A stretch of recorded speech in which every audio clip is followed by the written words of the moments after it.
No, you're good. Should have given you a warning. Recording in progress. All right. Good afternoon, everybody. Welcome to today's council meeting on Tuesday, August 6th, 2024. And we'll go ahead and call the meeting to order and ask Clementine to do roll call and share with the public and how they can participate in public comment. Councilmember Barber, Present. Councilmember Garcia, Here. Councilmember Hoffa, Here. Councilmember Smith, Here. and Mayor Williamson. Here. And information on participating in this meeting and providing public comment, including remotely by Zoom or telephone, is available on the agenda, which is online at isearchmonterey.org. Remote commenters, you will be muted until it is your turn to speak, and a timer will be shown on the screen. If you're connected on Zoom, the timer is accurate with no delay. In-person attendees must keep their phones and devices muted to prevent audio interference with our meeting. And thank you for participating in your city government. Thank you, Clementine. With that, I'll ask Councilmember Smith to kick us off with the Pledge of Allegiance.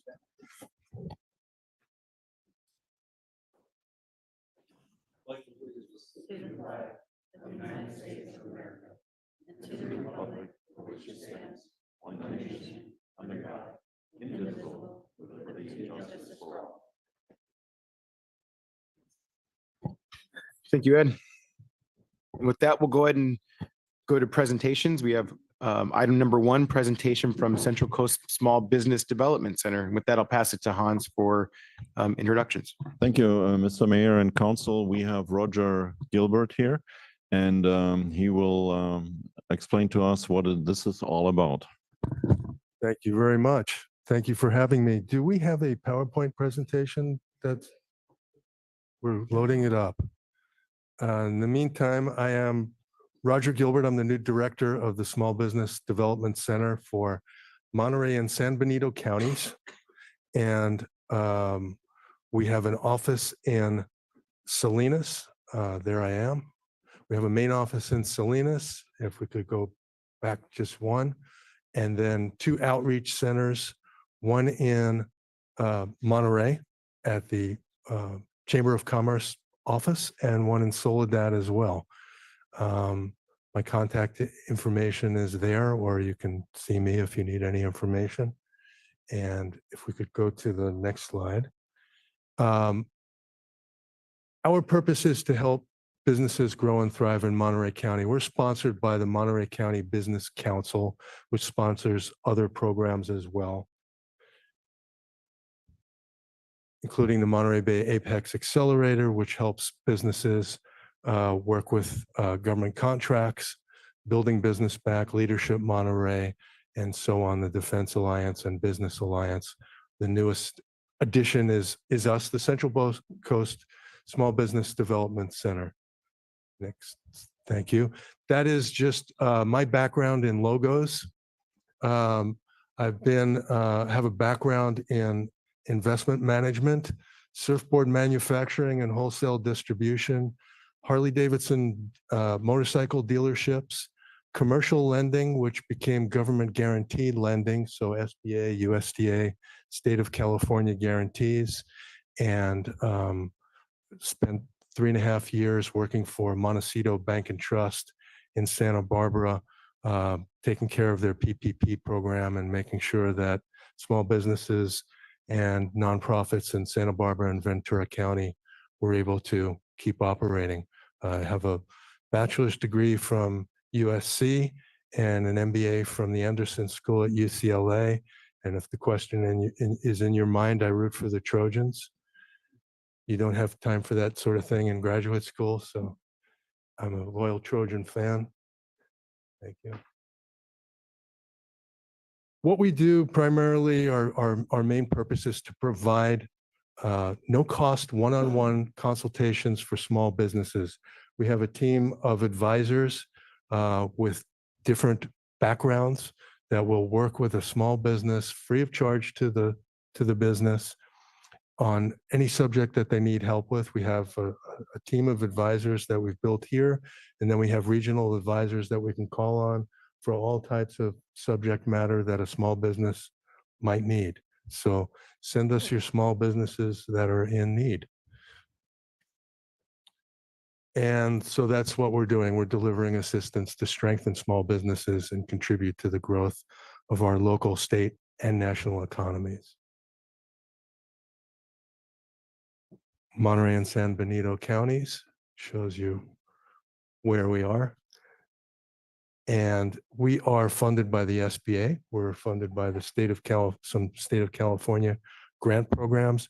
And we're also funded by our local municipalities, including Monterey County and the city of Monterey and some other private groups that donate money to help us do what we do.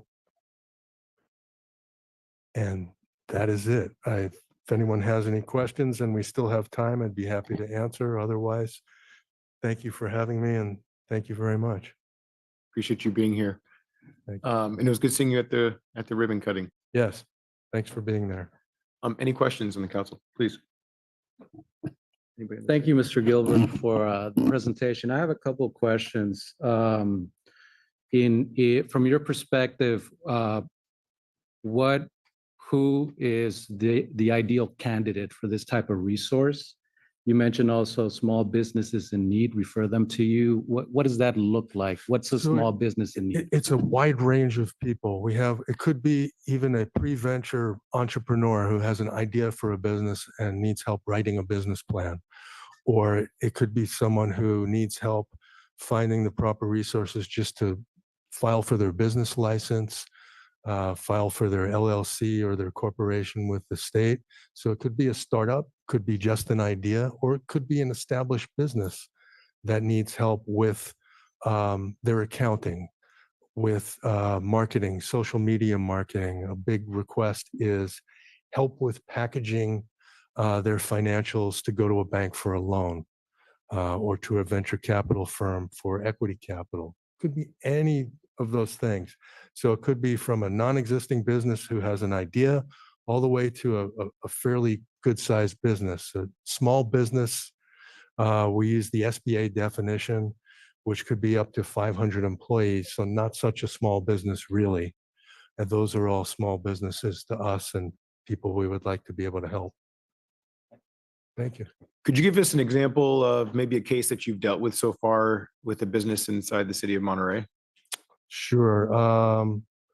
Inside the city of Monterey. Oh, I wish I'd come prepared with a list of cities and of businesses inside Monterey. I think you have to take her in the second row here.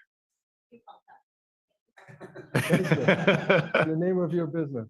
Miracles by Hand. Miracles by Hand. The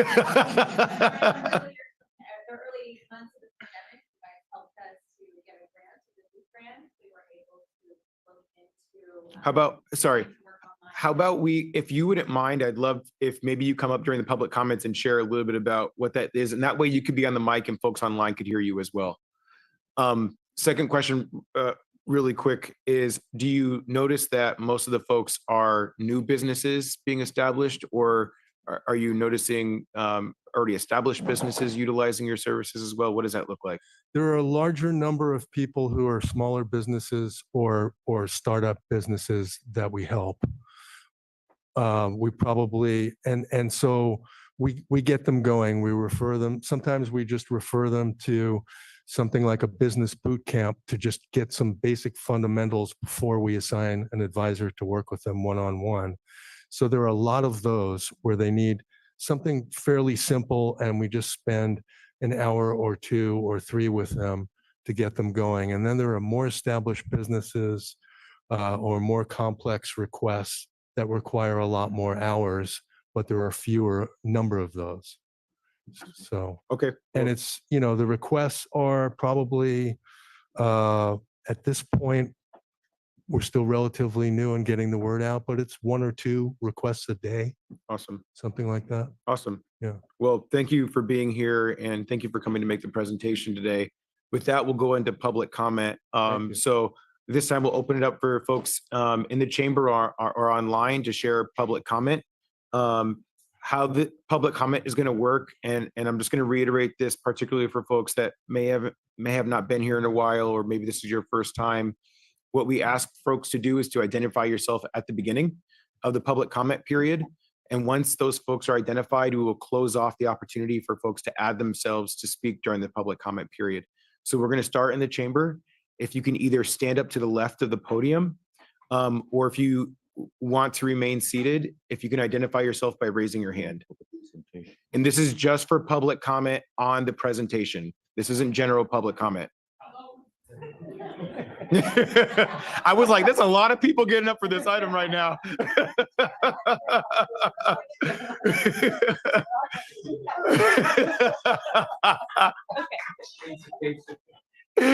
All right, all right.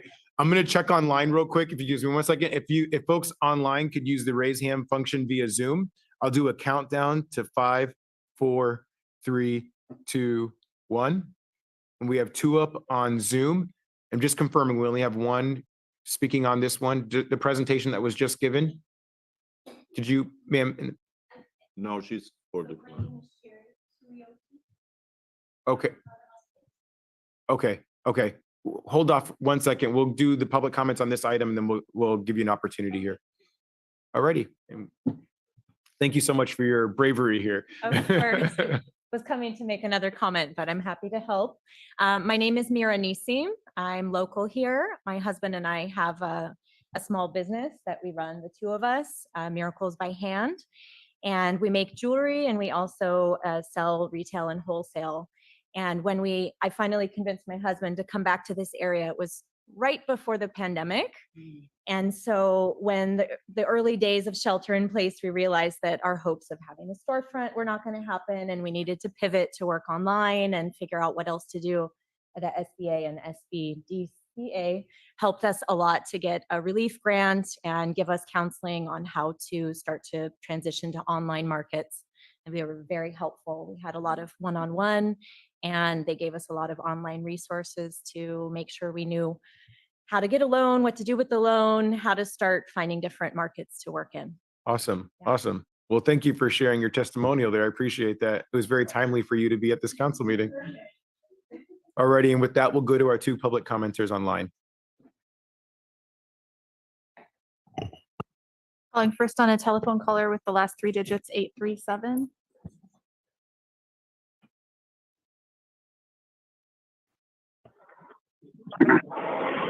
Hi, my name is Brian Rosen. I love small businesses, but from an environmental standpoint, can there be something to encourage small businesses to be more environmental?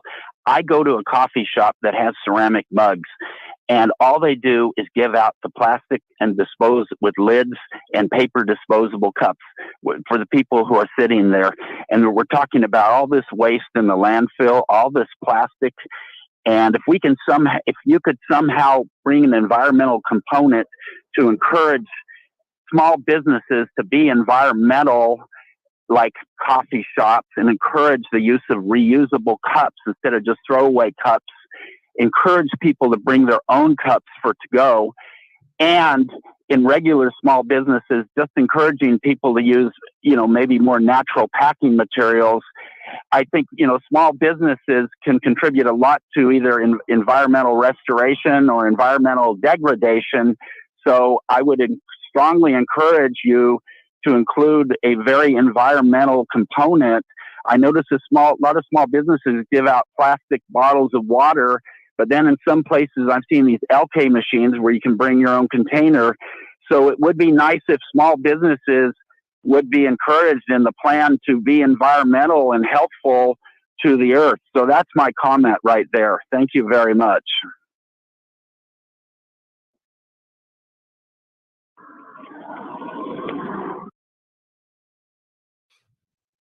The other person who had their hand raised has lowered it, Mr. Mayor. Okay, thank you. And with that, we'll go ahead and close public comment. And thank you again for coming and giving the presentation. And wishing you all the best.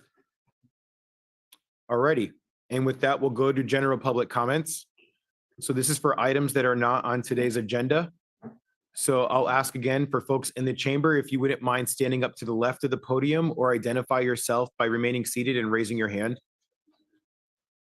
I'll give folks a second to shuffle around here. In the meantime, I'm gonna check online. For folks on Zoom, if you would use the raise hand function, I'll do a countdown to 5, 4, 3, 2, 1. We have 5 folks online. Going to go ahead and go to 2 minutes for public comment. And we'll go ahead and start with the first speaker. Steve Lightfoot, owner of the LennonMurderTruth.com website and van. Every Sunday, is there any way to get this on TV? I don't see it on TV. Is there any way to get the camera on this? Don't worry about it. They're doing their thing. All right, well, this sign says how every Sunday I do a rally downtown Monterey and Alvarado. I just went up and down the coast, 101 all the way to Healdsburg, where I was raised, with a sign instead that read, "California beware, you queers don't care." And I'm making it known in no uncertain terms that they're sitting on their hands when we got a big story to tell, and they're guilty. And I'll be moving to Utah in 7 months if they don't get their finger out of their butt. Gavin Newsom's an outed homosexual, the mayor here. Maybe other people in the members of the council are too. There's just too many homosexuals weakening the culture here, and I have to move on. Meanwhile, I wanted to read a. Sure. If you can just keep your comments focused on the business of the city, that would be appreciated. Okay, this concerns the city because we have an election this year. Kamala, plucked from the bottom of the jar. Kamala, and yet they tell us she's a star. Your right to own a gun, she'll try to outlaw. What's queer, she'll make the norm if she gets in. Our money she will cripple with inflation. That's Kamala, Kamala, who tried to shoot her rival at a rally, who's even trying to jail him with the courts. There's even doubt about the last election. That's Kamala. The genocidal bombing of civilians, another war that's cost us now $1 trillion. Thank you, sir. That's your time. Thank you. That's it. Please move aside for the next speaker. You're a communist. Excuse me. You're done. In free speech. The buzzard is beeping. Hey, please, everybody hold tight. We got this taken care of. All right, let's do the next speaker, please. Hello, my name is India Weeks, and I just want to say how much I appreciate the city council and the mayor. I was born and raised here, as were my children. And I want to thank the mayor and the city council, especially today, for implementing SB 946.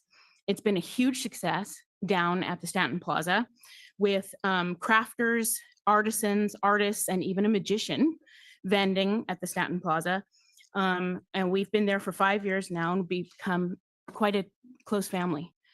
I've been asked to address you today by vendors who don't speak English or are afraid to come forward themselves. On behalf of them and myself, we need your help again.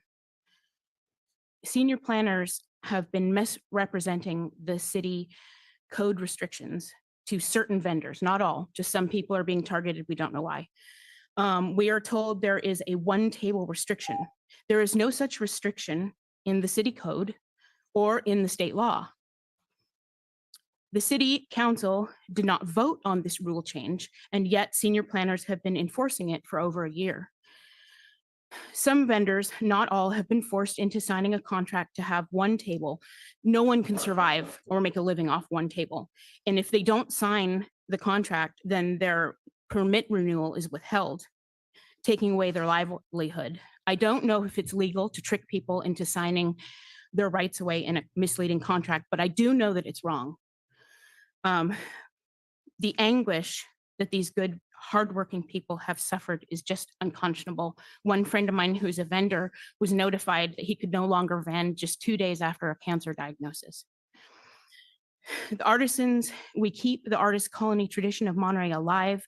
We add vibrance and color to the tourist experience. My booth is a beautiful art installation. It is photographed daily. I have customers that come just for me and then they go eat on the wharf. We increase tourism and we increase the economy downtown. Thank you. Thank you so much. Sorry, I had to cut you off there. We had to make sure that everybody has the same amount of time. No. It's a good start.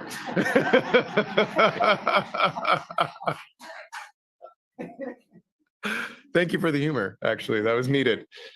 Please, sir. Good afternoon, members of the council. I'm a vendor at the Stanton Plaza near Fisherman's Wharf, and I approach you, as I'm approaching my 4th year this October, I would like to thank the council for being in our side and support of the vendors. Without the ability to be a vendor or a small business owner, my wife and I will almost be likely on the streets. So as a sidewalk vendor, we are able not only to live and keep our roof over our heads, but vending allows us to continue being a part of this wonderful community by engaging with the locals and helping visitors with questions regarding parking, shopping, places to eat, family activities, and places to go for anniversaries. The most rewarding part about being a vendor is bringing a smile to those who come to visit, whether it's for conversation or they find something meaningful in what we have on our tables. When I renewed my permit last year, I was told in verbal communication only to write down 1 table instead of 5 tables. I actually use, and I have been using for almost 3 years. Not only was I instructed to write it down 1 table, but I also submit a picture of only 1 table with my merchandise in order to receive my vendor's permit. And that the planning department had no intention actually enforcing the 1 table rule. I felt a sense of entrapment and forced to lie on my application, not only to obtain my permit, but to make some type of living just to survive. Over the past month, to my knowledge, there has been more discussion circulating that the planning department intends to enforce an unfounded 1 table rule. 1 table is not enough to survive in our situation. As a legitimate vendor, I'm a small business owner. I have a tax ID submitted, require documentation, and contribute financially by paying taxes every quarter. I have read the description of a vendor in the Senate Bill 946. It does not state limitations on vendors being able to earn a living. Thank you, sir. Yeah.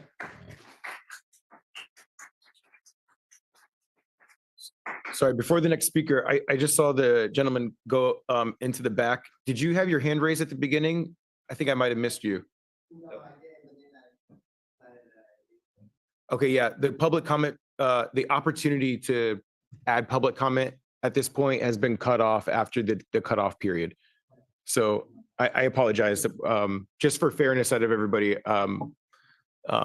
If there are other items that you want to speak on, make sure that you identify yourself at the beginning of that period. And I apologize for the confusion around that. Okay, we're gonna go next person. Hello, my name is Scott. I've been a street vendor for 15 years. I've been there from the beginning, and I'm still working, making handmade rings and pendants, and I enjoy it very much. And I'm here to say we bring a lot of flair and information to the tourists.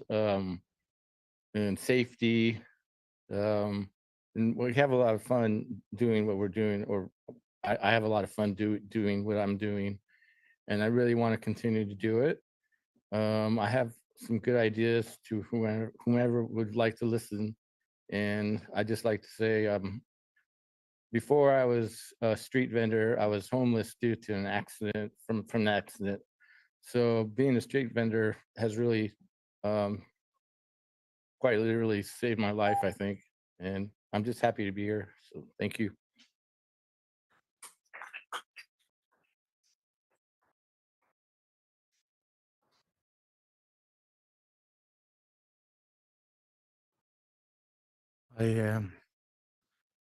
My name is Shai. Thank you so much for letting me the opportunity to speak up. My wife grew up in this county. I think that she was living like almost everywhere here. And that's why we're here, and we're very lucky to be part of this community. And we're happy to raise our kids here. So we was about to sign a lease for a shop in Carmel before COVID hit. And when COVID hit, we almost lost everything that we have. I think that vending was the opportunity that saved our life here, give us the the chance to feed our kids and pay our rent and live with dignity. It's not easy to vend every day. When you're doing it, you're dealing with the weather. You're dealing with many hard things that come in on the way. Is the sun, the wind, to bring your tables in and out. We asking you to let us keep providing to our family with dignity and respect. This is the only way that we can bring food for the table and feed our families. We paying our taxes and we're doing everything that we can to be nice to the community. We are.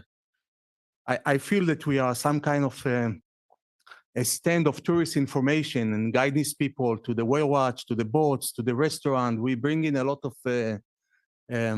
color to the wharf, and we asking you to give us the opportunity to keep doing it.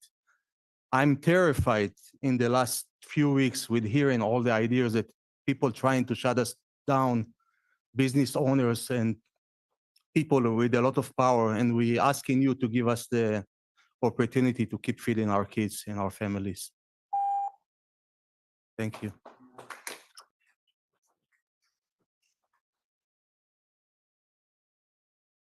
Hello, I'm James Burns, and hello, Mayor Williamson, council members Hoffa, Smith, Barber, and Garcia.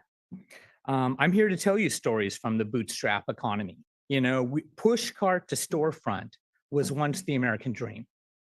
But now we live in a time of corporate domination that has homogenized our culture.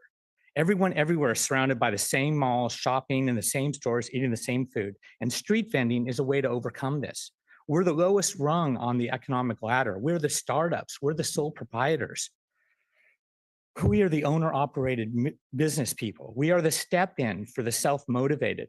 The reward for hard work and talent is the basic foundation of a meritocracy. We've all watched the destruction of Main Street by the online shopping, by the pandemic, corporate consolidation, corporate domination of the job market, and soon the housing market. You know, they have no plan to provide for us all. They downsize and offshore to maximize their profits.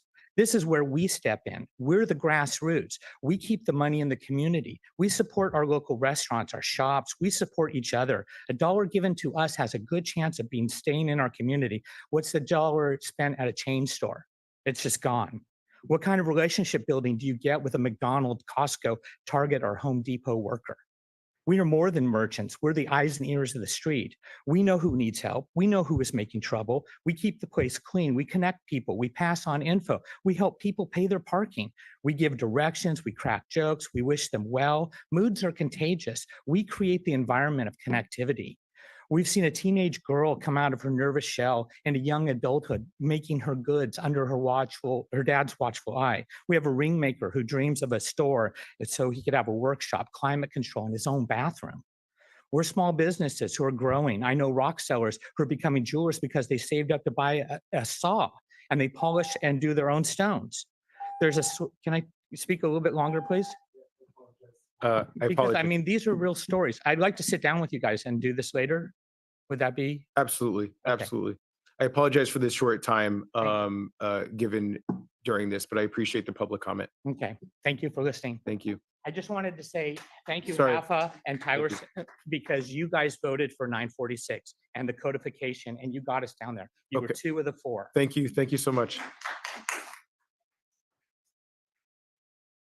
I apologize, everybody. We're trying to keep this moving along, and I want to make sure that everybody's treated fairly. It's not about an effort of cutting anybody off here, so I appreciate the comments. Okay. Can I just ask, isn't it supposed to be 3 minutes? Let's hold off on the clock if we could.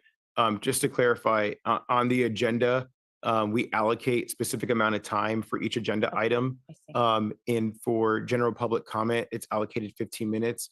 If there's a large number of folks, we just try to make sure that we measure the time appropriately to make sure that we can get through the business of the Okay, day. so we all tried to prepare for 3 and now it's 2. So, Absolutely. Okay. Absolutely. We have to be flexible on the fly here. I understand. Okay. Appreciate you. Thank you. So you've all met me already. My name is Mira Nisim. I'm a local to this area. I went through Carmel Unified from kinder through high school. I'm a teacher. I hold a master's degree and a bachelor's degree. I convinced my husband to move back here. Because I had a teaching position and then COVID started, my teaching job was gone. And we quickly had to figure out what to do as renting a storefront was not going to happen. Thank you, SBA, for your help.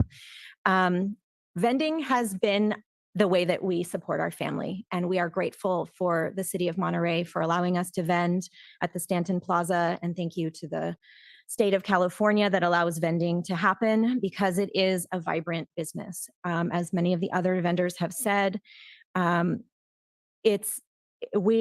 the owners, we work there, and we every day are bringing something exciting and attractive to the wharf area. We're sometimes the first people to welcome them out of the parking. We tell them where the best restaurants are. We tell them about the farmers market and the other attractions that happen in the main plaza in Monterey. We're directing people, we're helping them. We tell them where the bathrooms are. And we also are making a livelihood. We're selling our wares that we're making ourselves, and we're keeping people happy and enlivened. We're also helping the local unhoused to keep them calm in that area for the most of the day. We're giving them compassion and empathy, sometimes helping them with food, sometimes giving them blankets and clothing as well. We make sure that that area stays peaceful for the rest of the business that operate in the wharf. And also, I've called twice this summer to make sure that the sea lions are taken care of because there's been ill and then dead sea lions. I called twice to make sure that they're removed so that that also doesn't mess up the tourism in the area and that people are not concerned that we're not taking care of the local wildlife. We tell people about the sea otters and the sea lions and the whales and everything. So I just want to say it's more than just vending. Thank you.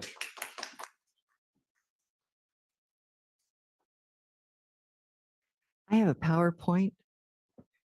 My name is Sharon Dwight, and I'm here about the tree ordinance. Years ago, I worked on the committee that drafted that document, and an event this summer has caused me to understand we didn't think of everything. So I'm here today. You have before you a little packet because I didn't know how long I'd have to talk. The ordinance right now allows a tree removal permit to be issued, and it lasts forever. So if the person doesn't cut it down in 6 months or a year, they can cut it down without talking to anybody 25 years or 50 years later.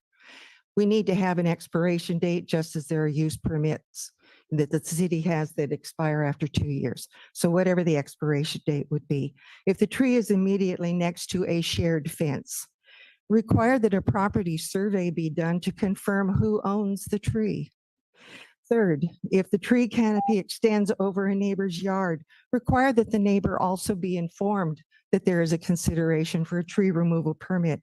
And lastly, if there's human action that's going on that's causing the tree to become sick, the ordinance should require that something be done about modifying the human activity to try to save the tree.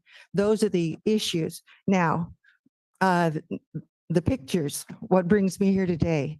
The large oak tree on the left-hand side, 80 to 100 years old, was cut down this summer. You can see how it looked days before it was taken down. It was 80% over my property. Because the stems of the oak were next to the fence on the downhill side of the fence, it was assumed that that tree belonged to the neighbor. What they didn't know was that the fence had been built to the right of the tree because the tree was already there. It was my tree, and a permit was given. I ask you to please take a look at the other photographs and please consider asking that the ordinance be amended. Thank you. Thank you. Sharon, have you had a chance to connect with staff in regards to your proposed changes? I've spoken with the assistant forester, and I was working with our city manager and he at the time, and there was nothing we could do because of the way the ordinance is written. Thank you. Okay.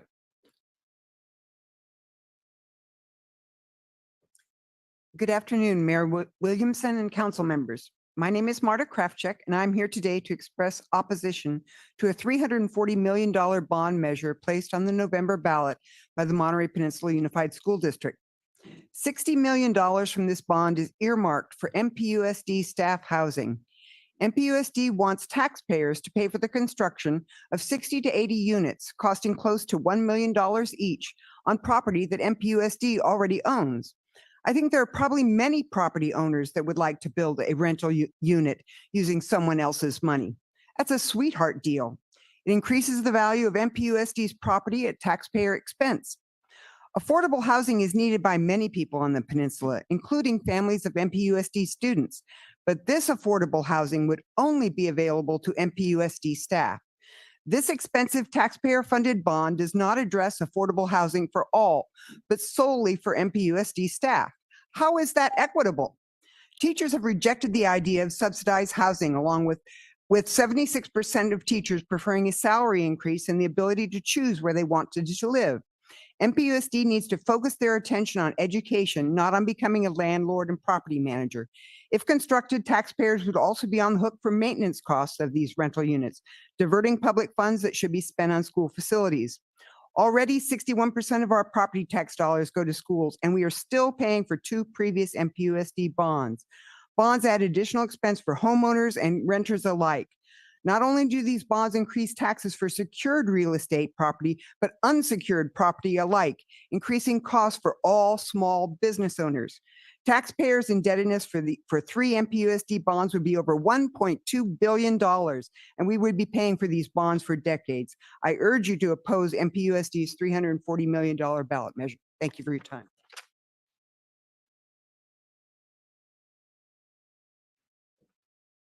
Hello, my name is Sherry Tuioti. My family has been members of this community since before 1950. I love Monterey, its character, the beauty and diversity. And my mother owns and I operate Harbor House Gifts on Fisherman's Wharf. I appreciate this opportunity the city is taking to review the rules and regulations for the street vendors in Monterey. What started as a few vendors just along the edge of the walkway has grown to many vendors on both sides of the walkway and around the monument, which is creating a very different experience for those visiting the wharf. I took a little bit of time yesterday to review Carmel, San Francisco, and San Diego city rules and regulations regarding their street vendors and came up with a few ideas that might help with the congestion and growing vibe that is being created from the parking lot to Fisherman's Wharf. Carmel limits the numbers of sidewalk vendor permits in its popular tourist destination areas. Does or will the city of Monterey consider limiting this number? Come on, oh my goodness, time's already. There's a couple things. They also have within the sidewalk vendors should not be within 25 feet from another sidewalk vendor. I think this would help with the congestion. That they not conduct business along the monuments and art, things like that. So that would help with that congestion in that area as well. My time is so short. I just think I just want to end with, even as a family, you have love and compassion and cooperation within your family. But in order to have a family run properly, you do have rules and you do have expectations. And I think as a city that I just support you in your trying to find a balance between both the vendors and the wharf and the tourists. And so thank you very much. Just as a point of clarification too, for folks that maybe haven't been able to finish their comments, you can share them with the council as well, and we'll be sure to take a look at that. Again. Submit in written format. Yes. Yeah. Hi, my name is Marina, and I've been a vendor at the Stanton Plaza for about 5 or 6 years. And I want to take this opportunity to thank you all for making that possible. And it's been really helpful. Like the economy is really expensive, and street vending helps me to pay for like a $300 asthma medicine and other medicines that I would not be able to afford to buy. But other than that, it's really a family environment because we really take out our time to tell people what aquarium is, like other vendors already mentioned. And where the restaurants are, the whale-watching boats, we literally go to the parking lot because a lot of people are confused how to use these electronic phones, how to pay for the parking. And so we help them to do that too. And so I really appreciate that you guys are doing this. Other than that too, is that me personally, we also clean afterward. We pick up cigarette butts and stuff that are left by just tourists, and we leave the place clean. And so that's for a clean environment. So again, appreciate everything you guys do for us. Thank you. Good afternoon, Jean Rash, Monterey Vista. I just want to memorialize some concerns about the last city council meeting, which was very dense and deep, and we had a lot on the agenda, and it was beautifully done. The man who presented the general plan for housing for 2023 to 2031 did a great job. We all struggled with, I think it was a 4,000-page agenda. But I woke up the next morning and I said, what did we do? We passed, and I say we because I think we were all in it together, and I'm not pointing fingers.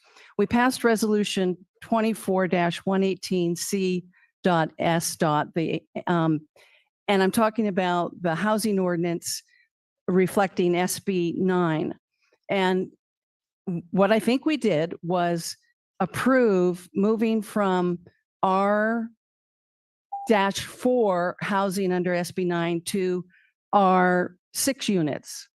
And I don't think it was evident in the notice that that would be talked about. And I'm wondering how people even knew this. And I'm wondering, do we need it heard again? Would there be a second hearing? And what about a deep discussion about why did we only approve one of those 6 to be affordable? Why we didn't have the opportunity to talk about, should all 6 be affordable? What are we doing? I think the lawsuit Redondo Beach versus Bonta made a lot of sense. We need to connect. If we're going to mess with housing zoning, which we all admitted we didn't like the state doing, then we have to connect it to affordability. And we didn't even talk about that. So I'm wondering if there's a deeper dive that should happen. Thank you. Good timing.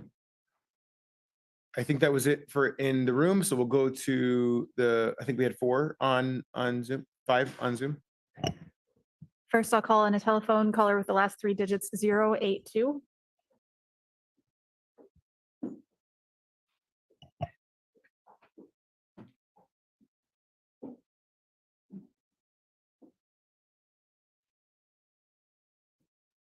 Okay, I can run online public comment, and we'll start with 082. Please go ahead and speak. You have 2 minutes.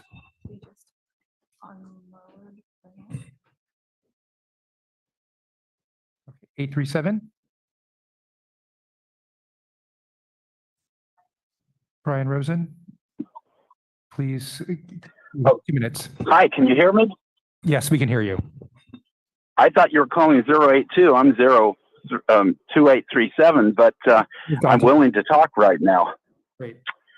I'm very concerned about, the Coastal Commission has come out with a beautiful analysis of the surf busway and the destruction of the environment resulting from it. Much information that's been from us has been presented by the Coastal Commission. This is one of the 2 most important sand dunes complexes ecologically in the state of California.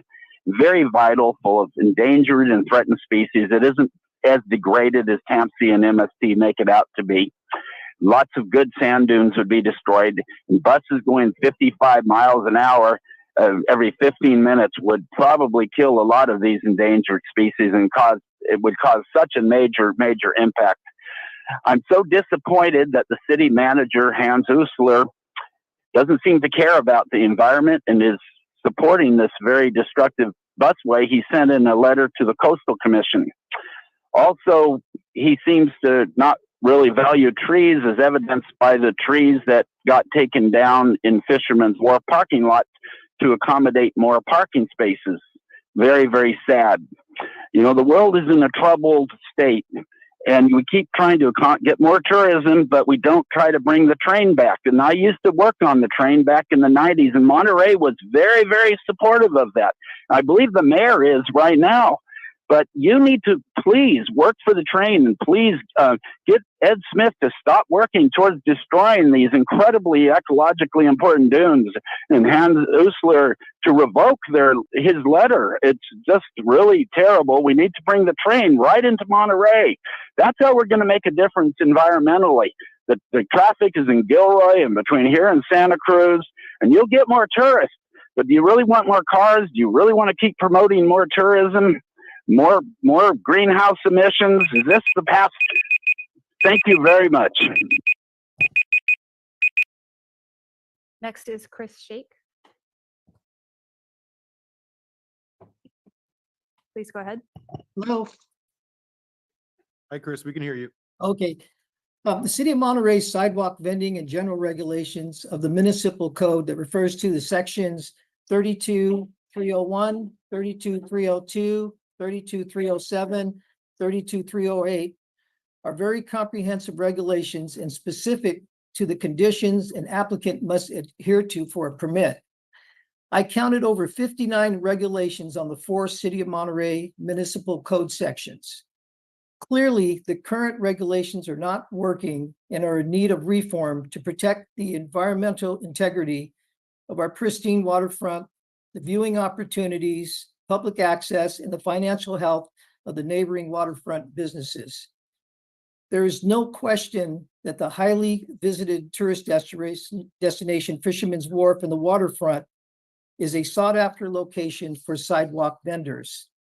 I believe that it has become a free-for-all, and it is growing by the week and is now between 20 and 25 vendors, with some vendor tables measuring up to 30 feet long.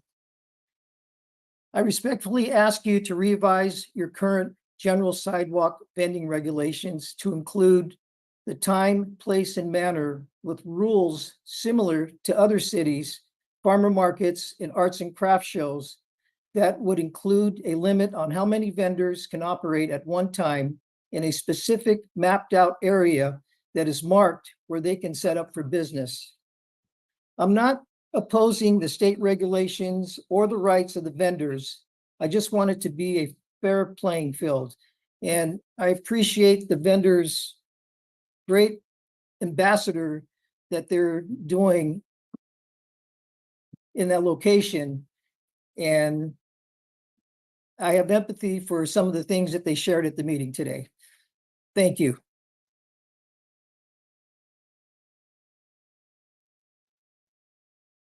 We did get telephone caller ending in 082 back. I'll give that another try. Go ahead, please. Hello? Yes, can you hear me? Yes. Can you hear me? Yes. Hello? I can hear you. Okay. Good afternoon, City Council members. Lorna Moffett. I want to read to you the Coastal Commission staff report on the MST Surf Busway project. You all seem very much in favor of this project, and it frightens me what the City Council is doing towards the ecological destruction of Monterey and the county in general. You're not standing up for the overdevelopment, which you should be doing to protect the most important sanctuary in the world, including this bloated, insane surf project where a carpool lane would better serve our community without the destruction of the dunes. So I quote from the Coastal Commission report. 25 acres of dune loss, and where subsequent bus operations would be expected to reduce habitat value and function over some 80 acres of dunes that would be forever lost that border the project. Over 100 acres of dune impacts, and this all within a truly significant coastal dune system, the Monterey Dune Complex, the second largest extent in California. These dunes are some of the rarest and most ecologically important coastal habitats in California. I wonder if any of you on the council have read this report. You, Ed Smith, what are you doing to represent our sanctuary and insisting we need a carpool program instead, as the Coastal Commission has suggested? We have Biden infrastructure money available, and yet you consistently vote to promote the surf project, which will destroy the second most important dunes in California. It seems no one on the council understands the role our sanctuary plays in world survival, although I have consistently tried to educate you as to its value during public comment. The phytoplankton bloom here feeds all the world's marine life once a year. Heating up our sanctuary for your development projects is suicide for us all in the long run. Thank you.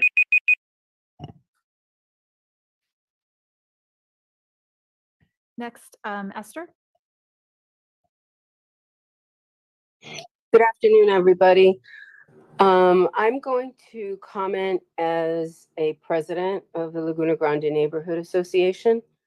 I'm calling in because I'm quite concerned as we go into our first district election that we have a number of neighborhood presidents that are creating some kind of meetings and different ways that they communicate with each other without collaborating with the rest of the presidents in the district.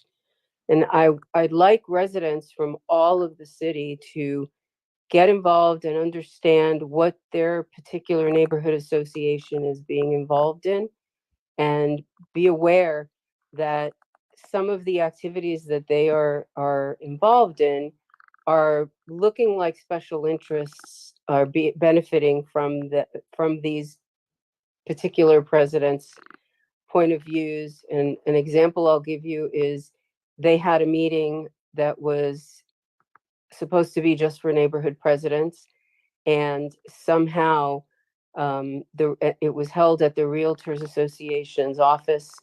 A Realtor Association staffer was present and allowed to comment during the meeting, and was allowed to bring in a candidate to speak to these residents as well as get their signatures to run for mayor, all done without having the balance of our current mayor, who's running for reelection, to be there and speak to them as well. So I want to caution everybody that there is a very, very clear and present special interest group that is trying to take over a lot of the conversations. And each president needs to be reminded that they do not speak for every resident in their neighborhood, and neighbors need to get involved and understand that. Thank you. Our last speaker is Lori. Good evening, Mayor and Council. This is more of a flag for me because I think about a million times, oh God, I've got to remember to bring that up or write a letter, but I'm not exactly sure who to go to. This is sort of a follow-up, and I will, because I'm going to be cut to 2 minutes, try to remember to get a letter together to the city manager and all of you council members. I attended a meeting. This is a kind of a parking issue, and also ties in a little bit to the discussion tonight about businesses and the wharf and vendors. So, because I think a lot of people are not getting to where they want to go because the Google pin drops people that are trying to get to Monterey, Del Monte Beach. They put in Del Monte Beach wanting to go downtown, and they end up in the Del Monte Beach neighborhood. And this happens often. Just in the last couple of weeks, I've run into 4 different groups of people, one with a boat trailer looking for a launch ramp, a huge RV trying to do a U-turn in the middle of the street, nearly taking down my fence. Last weekend, 4 men in business suits asking where the pier was. I mean, it's just kind of people looking for shops and breakfast places, and they're saying, why did Google bring us to a neighborhood? So this meeting I attended was in 2020 with a parking consultant, and I relayed that that's what I was hearing from how people were getting here all during COVID. She said, oh, that's very helpful. We can work to change the PIN. But I don't think that Google PIN has been changed. So I just want to see where things are with that and who to go to. I have called the parking department, but it's not them. So I just would like to know who to go to. I did sign up to be on a list at that meeting, but I've never received anything for future meetings. So anyway, just want to flag you all for that, and thanks so much.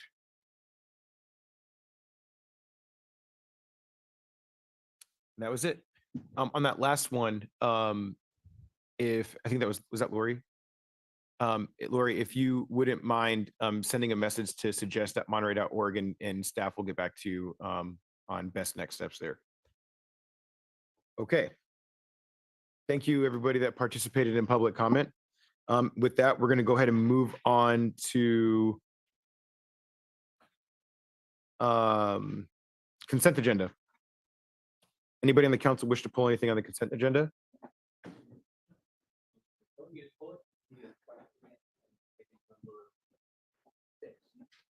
Okay. Do you want to go ahead and ask the question now? Item 6 is adopting a resolution approving understanding between City of Monterey and Monterey. Is your mic on?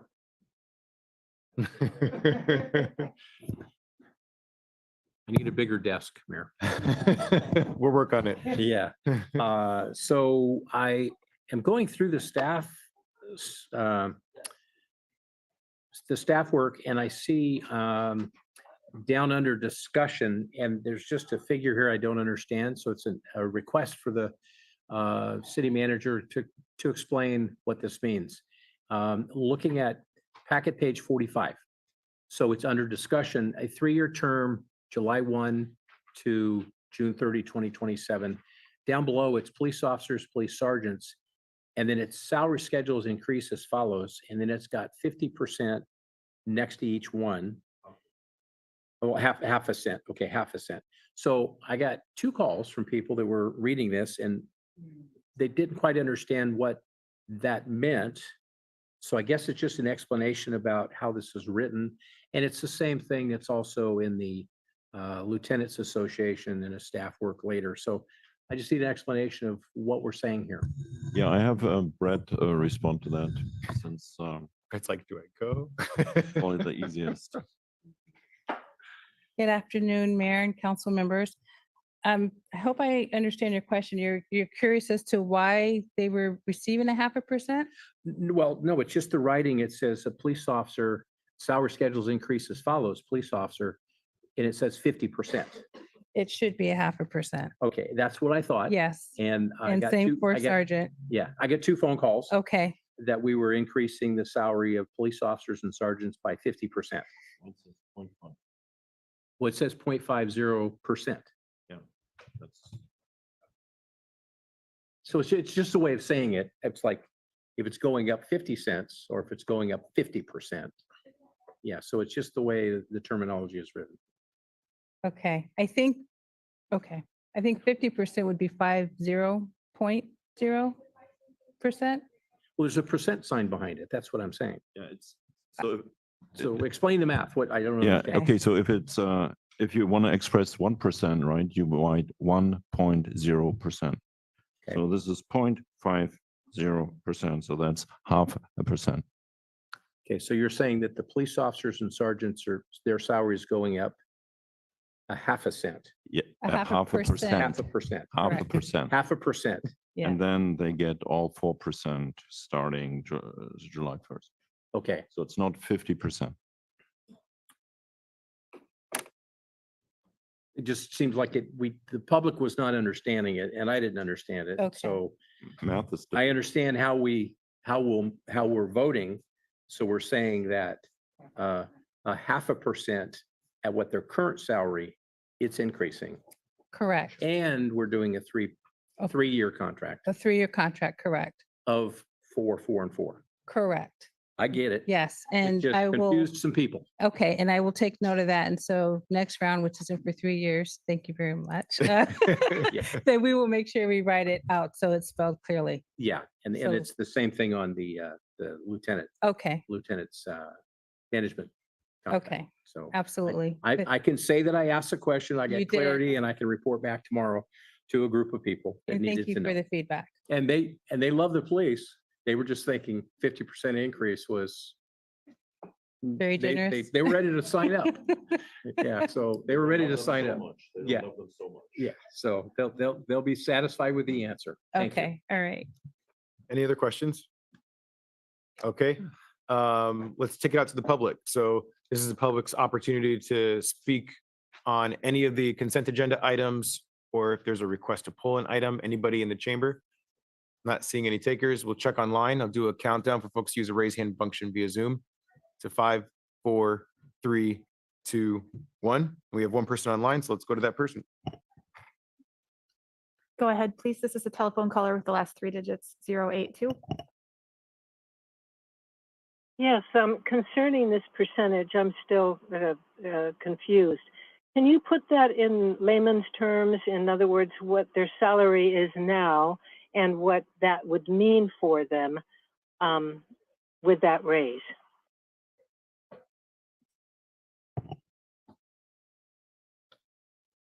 Is that the end of the comment? Yes, it's my question. Thank you. Okay, It's a perfect. question.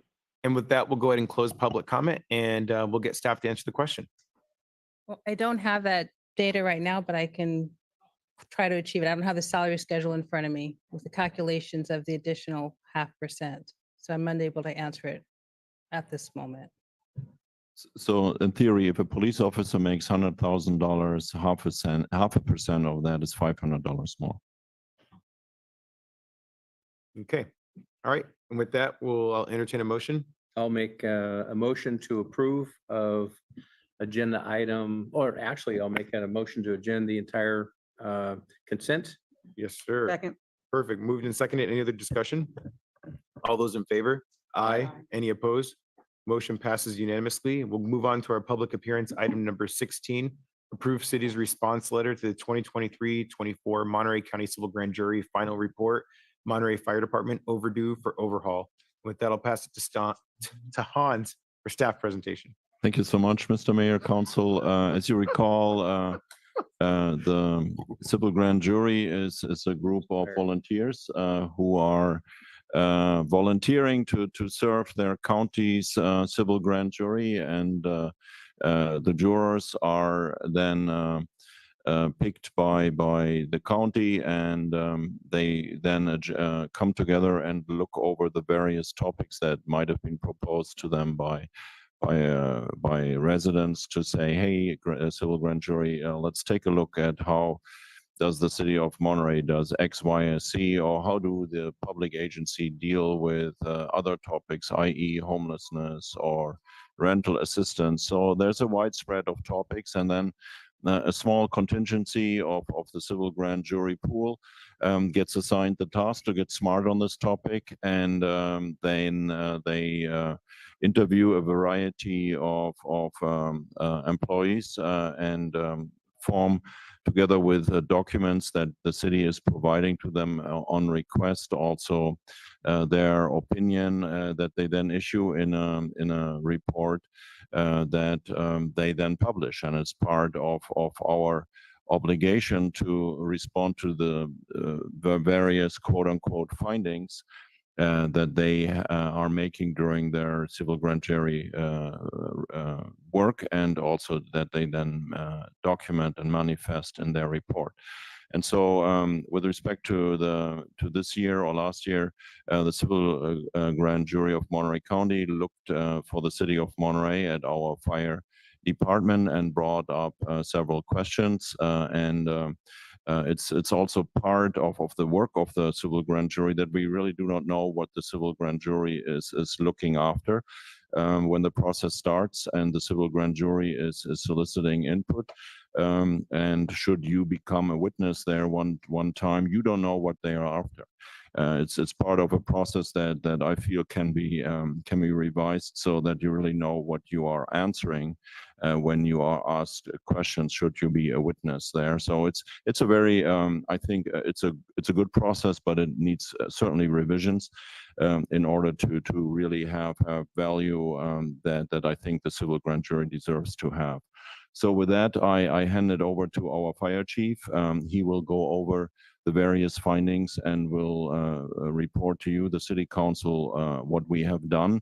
And as part of that, then we ask you to vote on the agenda report, because that will be our response to the Civil Grand Jury. The Civil Grand Jury then will take that response, publish this on the website, and that usually concludes this process. And with that, I'll give it to the fire chief. Thank you, Hans. Good afternoon, Mayor, members of the council, and thank you for this opportunity to present to you our response to the Civil Grand Jury report. This was something I've been looking forward to sharing with you. There's a lot of great things that the fire department has done over the last 7 months that I can speak to since that's the amount of time that I've been here. As you're well aware, in May of 24, the civil grand jury produced a report titled Monterey Fire Department Overdue for an Overhaul. The report contains findings, recommendations like Hans just mentioned. They're focusing on 5 areas. Tonight's presentation, I'm going to take each one of those 5 areas and I'm going to walk you through it. I'm not going to go down into great detail because it would take us too long, but I'm going to kind of go with a kind of higher impact issues that were identified in the report. We have 90 days to respond, so we're up to that 90-day mark. So we'd ask for you, obviously, tonight to sign off on this so we can move it forward. I did put this one quote in, and I want to say this before we get started. The Monterey Fire Department has initiated changes to address several of the issues in this report.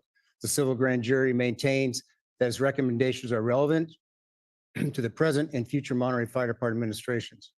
I appreciate them putting that in. And the reason I pulled it out was because if you look at, I changed one word on that. That would be, instead of several of the issues in the report, I would say every issue in the report. Because we really have touched on every single issue, every single recommendation. And I'm going to go over the big ones tonight, but I said I would encourage anybody, I know you have all read it, but I encourage anybody in the public to read the full report, then read our full responses, because it really will show you the amount of great work that's been done and the amount of success that we've had. And I'm really proud of what we've done as a fire department and as a city. Before I get started though, I do want to thank the grand jury because they're doing their civic duty. They're all volunteers. They put in hundreds of hours into this work. I think this round they had 5 reports.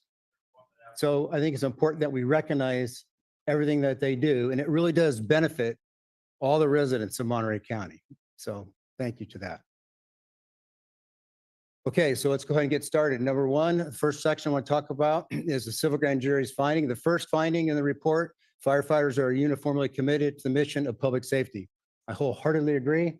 I know that all of you wholeheartedly agrees. I know the public agrees with this as well. Our firefighters never missed a beat.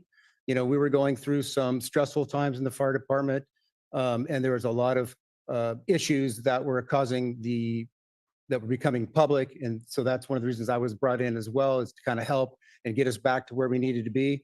But the firefighters never skipped a beat, ever. They're mission focused, they're professional, they're highly trained and super compassionate. So I just want to start by saying we all agree with the grand jury's first response. Strategic planning, that was a big issue that came up. When I first got here 7 months ago, I came in really not knowing anything. So the first thing I needed to do was kind of figure out what was going on. So I started by kind of doing a little research before even my first day. I read all the SWOT analysis, that's the strengths, weaknesses, opportunities, and threats that every one of the shifts had done, without any supervision or any oversight. They just put all these together. I read the city gate standards of coverage.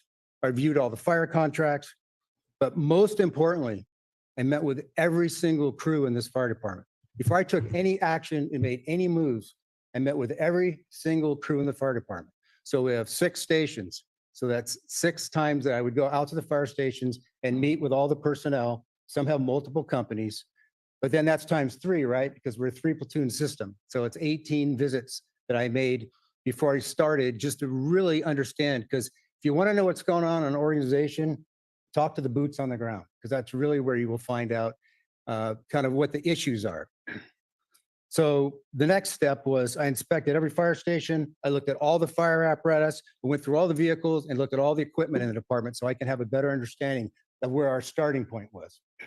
Logically, to me, what we should do next is develop a strategic plan. There really was not a strategic plan at the fire department, but I thought, this is a great opportunity for us to get one for me as well, so I can have a roadmap to help us to get to where we needed to go. So with the strategic plan, we started working on, I was hired on December 17th or 18th. We started working on the strategic plan on the 23rd. On January 24th, we had our first strategic planning committee meeting. And what that means is everybody in the department had an opportunity to have input and put forward what they believe would have been an important strategic initiative. So that could be a firefighter, working at Station 16. They could have gone through their captain, to the division chief, up through the chain of command to get it to the strategic planning committee, or they can go through their union rep. That was a more comfortable route. Or they could have put stuff directly forward to me. Once we gathered all that information, we got the team together, the strategic planning committee team. That was made up of myself, my command staff, administrative staff, but also the board of 3707 Firefighters Association, and also people who were in charge of large programs like EMS or training or apparatus. So to me, that was the core group. There's probably about 15 of us. Now, we could have probably gone out and hired a consultant for $100,000+. Would have taken months to have gotten them to come in and do this work.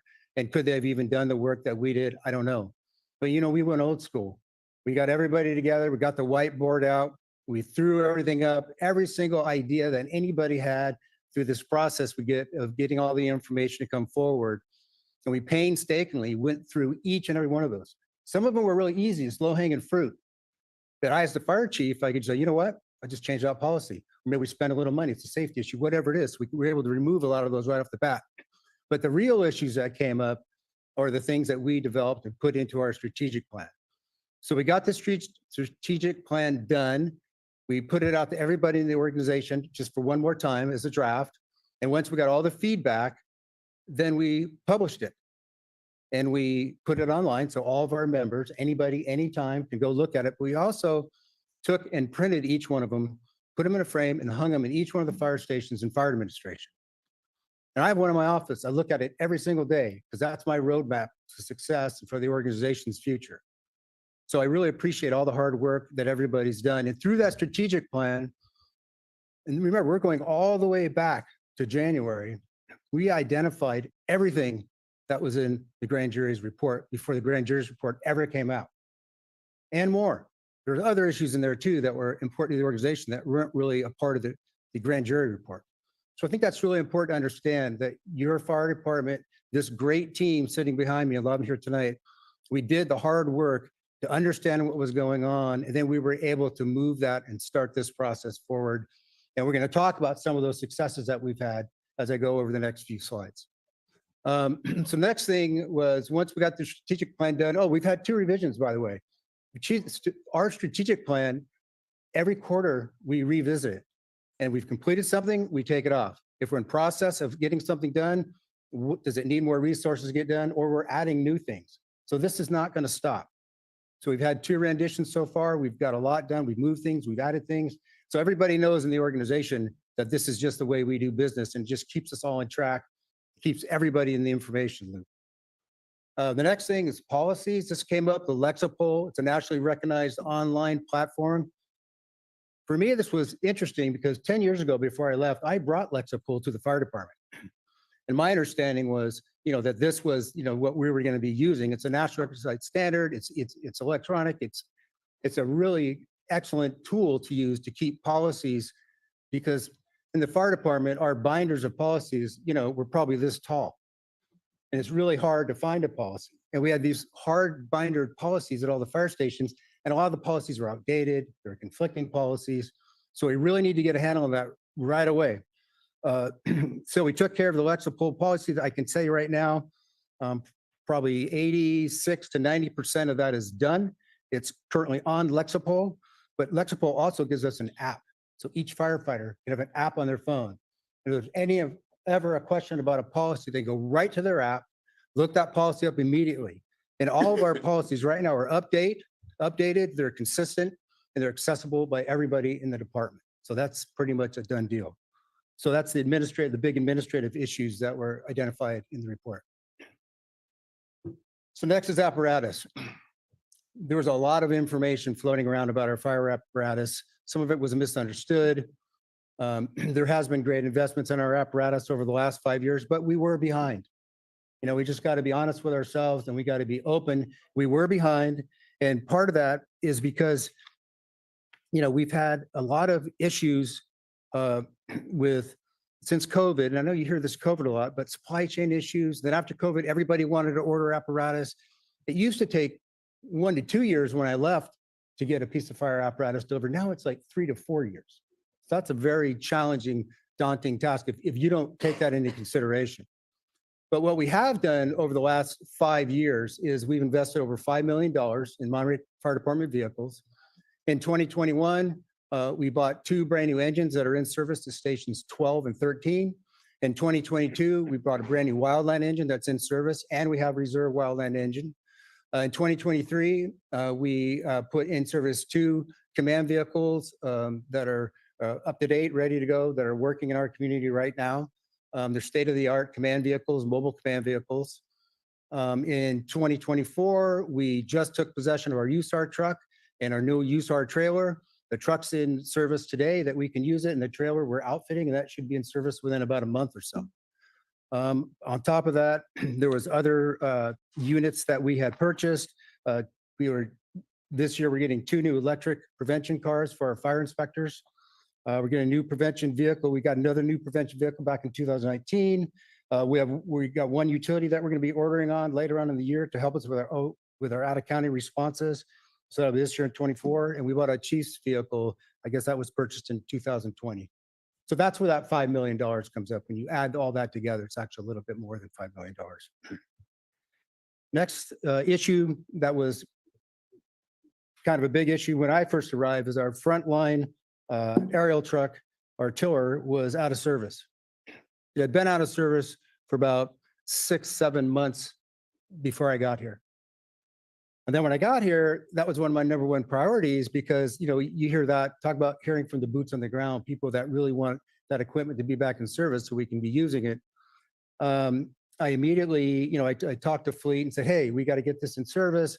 It's, you know, it's important to get in service. It's also really important to the organization and important to get in and out for the community. Well, there was a lot of issues with the truck. It had multiple things that were wrong with it. Fleet was overwhelmed. You know, things were backed up there because the problem is the engines start getting older, as you're all well aware with our own personal vehicles. They need more maintenance. They need more repair. And we work these engines hard. So what was happening is we were bottlenecking equipment up at the city yard. And so we'd send something up, and so we'd have to put the truck aside to try to fix it, and then they'd get it fixed and send it out before it was, you know, done bumper to bumper, all the issues that needed to be done. So what I talked to Hans about, and we talked to Andrea, we just said, hey, look, let's be able to take this equipment and be able to send it to an outside vendor. So what we did was we have an outside vendor, and they're called Golden State Fire Apparatus in Salinas. Salinas uses them exclusively. You know, they specialize in fire apparatus and aerial apparatus. Monterey County Regional Fire Department also uses them. So in essence, what we had done was we were able to take the units that really needed the work that we didn't have capacity before and move them to get that work done. I'm happy to say a few of the engines we've sent there have already been fixed and put back in service. The ladder truck, I'm hoping within a week or 2 is going to be back in service. All the heavy lifting on it has been done. They're just finalizing a few details. Parts were really hard too. Everything was on back order. But I'm pretty confident that within a week or 2, our first out ladder truck will be back in service. And remember, the whole time the first out ladder truck was in service, we still had a backup ladder truck. So we still had a truck running out of Station 11 in the city of Monterey. And if that truck was down for maintenance or repair, we have auto aid with our partners. Pebble Beach has a ladder truck. Seaside has a ladder truck. So if our ladder truck was down, we would ask them to send their ladder trucks as part of our auto aid response, which they did. And we do that for them too. It's reciprocal. That's how we all kind of take care of each other in the fire service. So the good news is the truck will be back in service.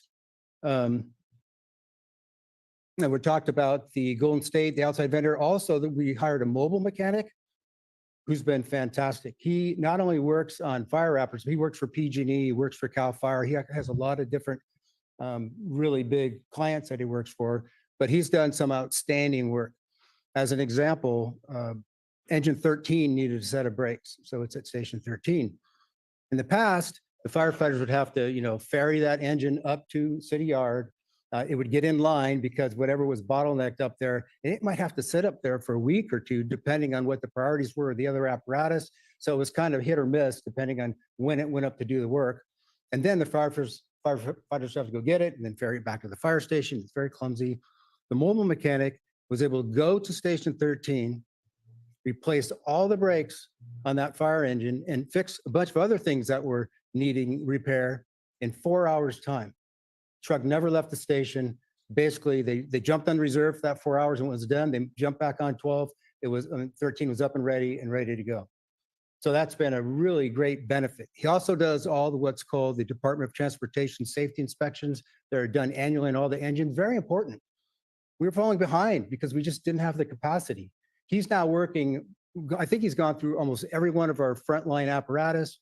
Plus he takes one of our fire engineers, which are drivers, and he brings them in to go over the engines with him. So they're also learning about more detail about the engines that they're operating and more of the maintenance issues. And now they have a set of eyes that they can see when things need to be repaired, which has been very helpful.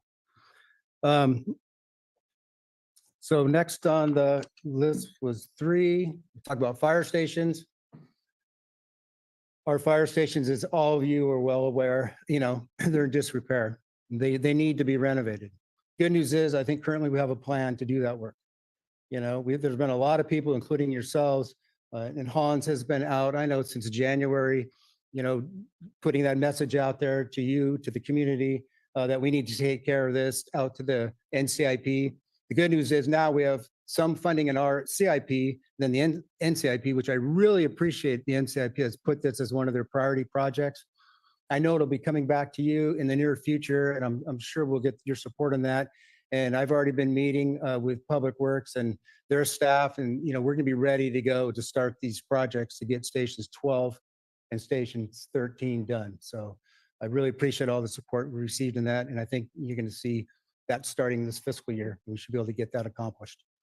Also, Fire Station 11, we all know the plan is for the public safety campus for the future. The police department also obviously needs help.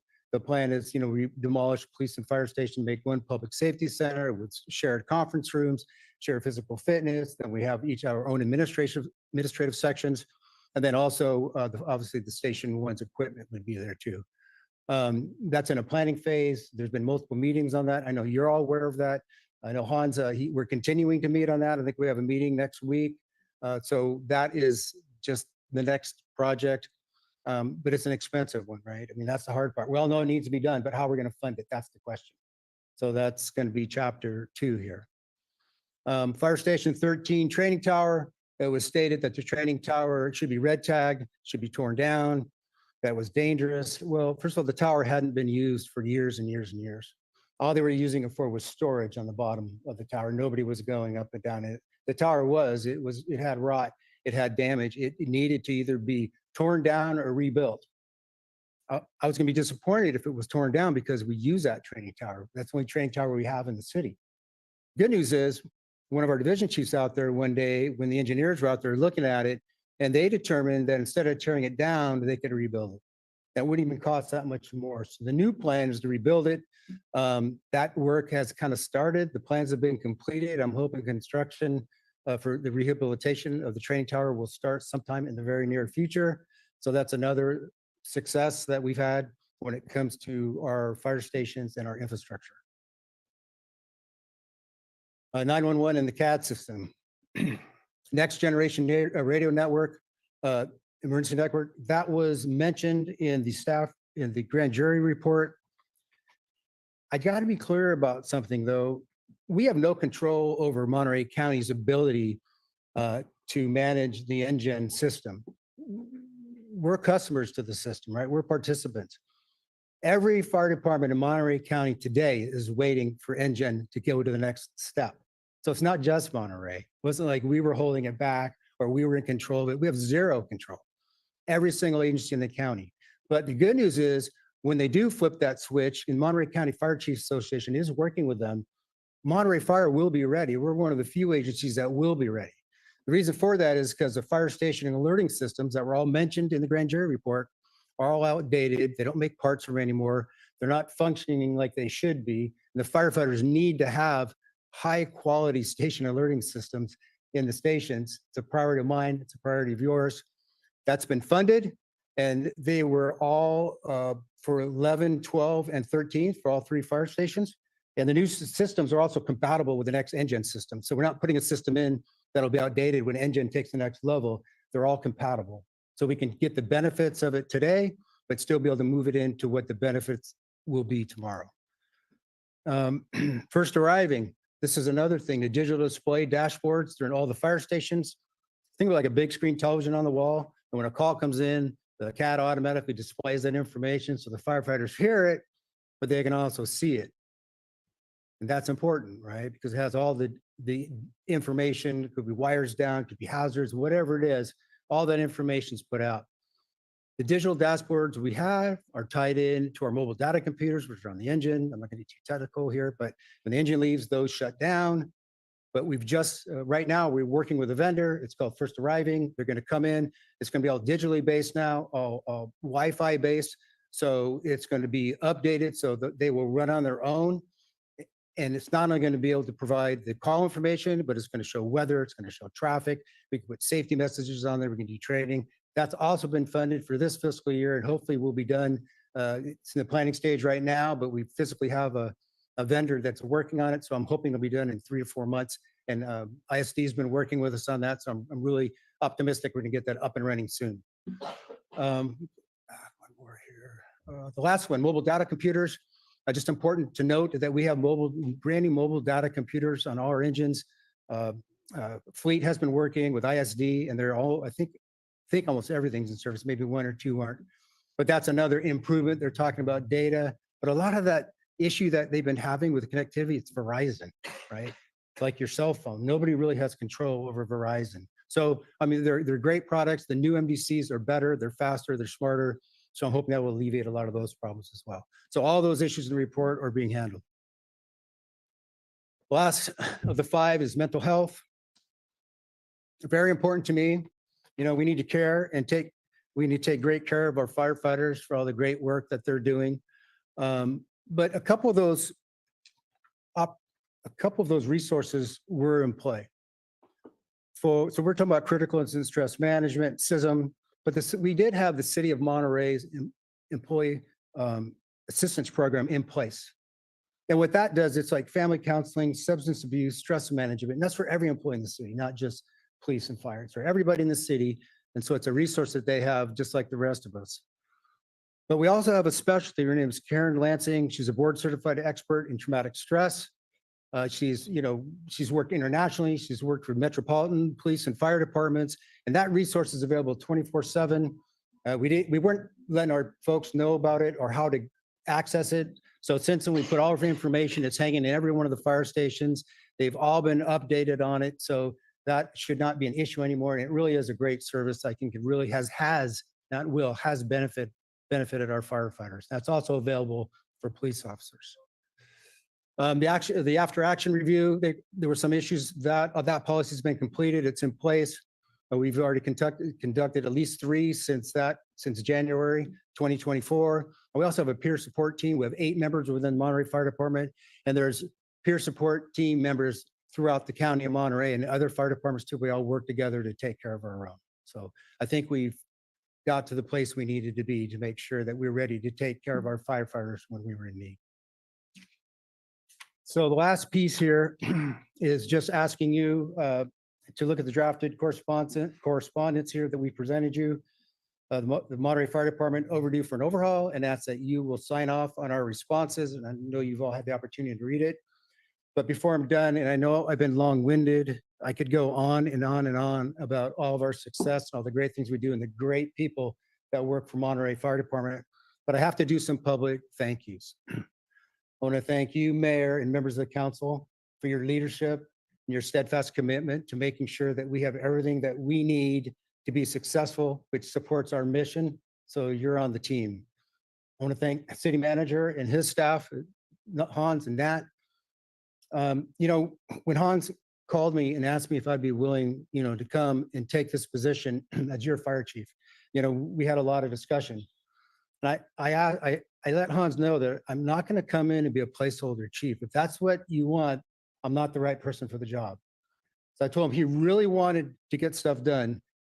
I said he would need to make sure that I needed to make sure that I was empowered to do the work, and I might have to spend some money to get some things done. And we desperately needed to immediately get in and get to work. And he said he would. And he stood by that ever since the first day that we met until today. So I really appreciate that, Hans. That really means a lot to me. I know it means a lot to the fire department. I need to thank the E-Board, Executive Board Local 3707. Their board has been side by side with me since day one. We talk once or twice a week. We do all this together, strategic planning, whatever it is, the important work of the fire department, helping build the morale, making sure that we're hitting, on all 8 cylinders, and we're getting back to being the premier fire department that we always have been. We fell off for a little while, but we're getting back, and I can't do it without them. A successful organization has to have labor working step in step, right? So we can get things accomplished. So I really appreciate their support. Fire management has done the exact same thing. I need to thank my command staff who's been, because all these things we've done, and when I say, oh, we did this or did that, somebody had to do that work. And it's not easy. It's a lot of heavy lifting, a lot of hard work, a lot of long hours, but they've all stepped up to the task and they've all done an outstanding job. And you thank the administrative staff. You remember the first day I walked into the fire station on December 18th, I knock on the door. Cheryl, who's our senior administrative analyst, comes to the door saying, "May I help you, sir?" She's never met me before in her life. Right? Yeah, it's like, who are you? With all this change going on, all the unknowns, all the uncertainties. But you know what? Her and her staff jumped right in and we went right to work because I'm coming in sprinting, right? So I told them to get their tennis shoes on because we're going for a run. And we've never stopped since then. We've been going 100 miles an hour since I got there.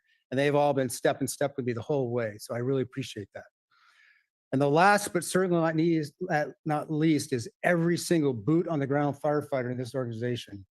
We have 93 members of this organization. We also oversight the ambulance currently. So 96 people, every single one of them, every single day has stepped up to the plate to make the changes that need to be changed. So I cannot take any of this credit for myself because it's been a team effort, including yourselves, city staff, Public Works has been phenomenal, human resources, finance, everybody has been on the team. And I'm just so thankful to be a part of the team. And I'm honored and humbled to be your fire chief and to work with such great men and women of the Monterey Fire Department. So thank you for indulging me. Thank you for taking the time to listen. I don't get this opportunity very often. I could go on and on. If any one of you wants to talk to me, for coffee, I know Ed's reached out, then please feel free to reach out. I'd be more than glad to really get down into the weeds here to show you all the great things we've done. And most of it was displayed in the report. Thank you. Awesome. Thank you, Chief. Any questions too, I'm here. Why don't I give the chief a hand? That was great. Got me all motivated now and I'm inspired, right? No, seriously, thank you. I've noticed a change in the fire department since you've been here. Clearly your passion shows through in the presentation that you gave. And I've had a lot of conversations with firefighters, particularly before you came back on board. And there was a lot of concerns and issues. And every single one of those things, from training to maintenance to our fire apparatuses, all these things seem to have made some progress. And actually, probably the most important thing are people. Yeah. And I see that in you. I feel that in you. I hear it from our firefighters. So seriously, thank you so much for being here and making the difference that you're making. The work that they do is critical in order to ensure that our public feels safe. A lot of this is actually taken for granted. There's probably the majority of the citizens in the city have no clue that there was even an issue. Yeah. And so the fact that you were able to come in on day one, hit the ground running, and you guys been going 100 miles per hour since, I just am thankful for you and the rest of the fire department for the work that you all have done. Thank you. Let's open it up for questions to the council. Dr. Barber.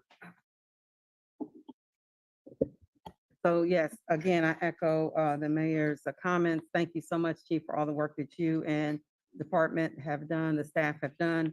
I just had a few questions. Sure. I think it's great how you did the strategic planning, how you had it being collaborative with everybody from boots on the ground to, the management part. Yes. I think that's important when doing strategic planning. I do that a lot. I'm curious as to the after action review that's completed. Did you still have the same type of collaboration with that? Yeah, the after action reviews. What that is like after we have a significant incident, if there's no policy, maybe, nobody learns anything, nobody's brought in to make sure everybody's doing okay, nobody's checked on. There was kind of a policy out there. There was a draft policy, it really wasn't necessarily being followed.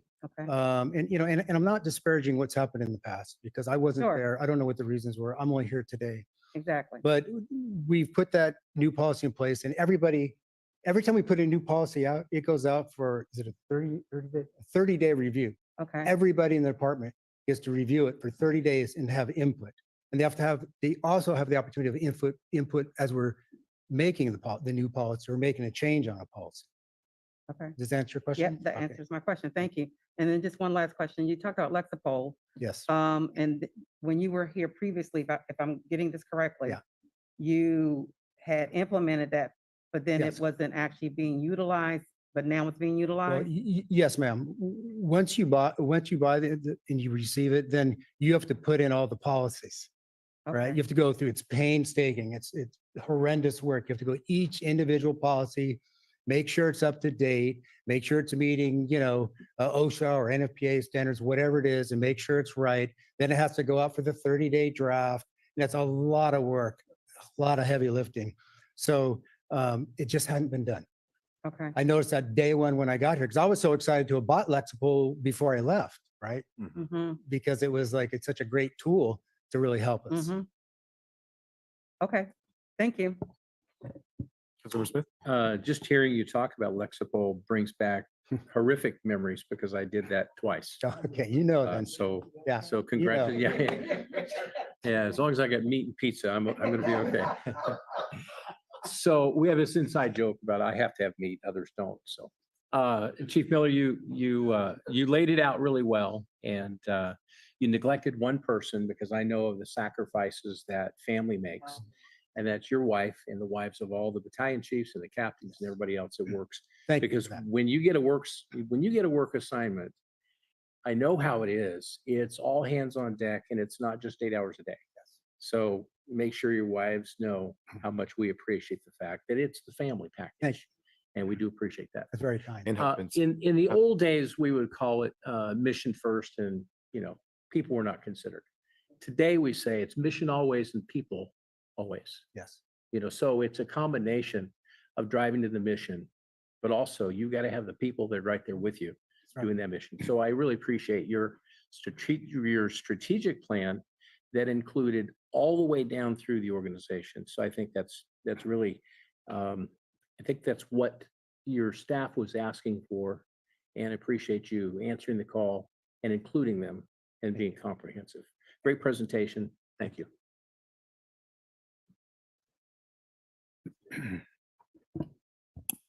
Thank you, Chief, for the presentation. Sounds like you've been a little busy.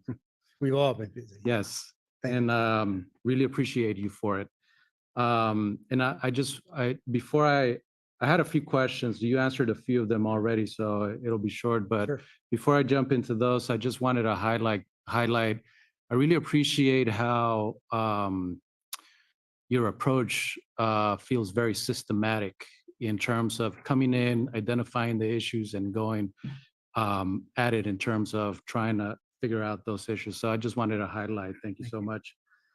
I had a question about an item in apparatus. Okay. So there was mention that some of the stations have equipment that's not owned by Monterey Fire. Correct. So how does that equipment make it or not make it into this report? That's a really good question, actually. So we're just about, the report was just focused on the city of Monterey, the 3 city of Monterey fire stations, and the Monterey Fire Department apparatus, equipment, et cetera.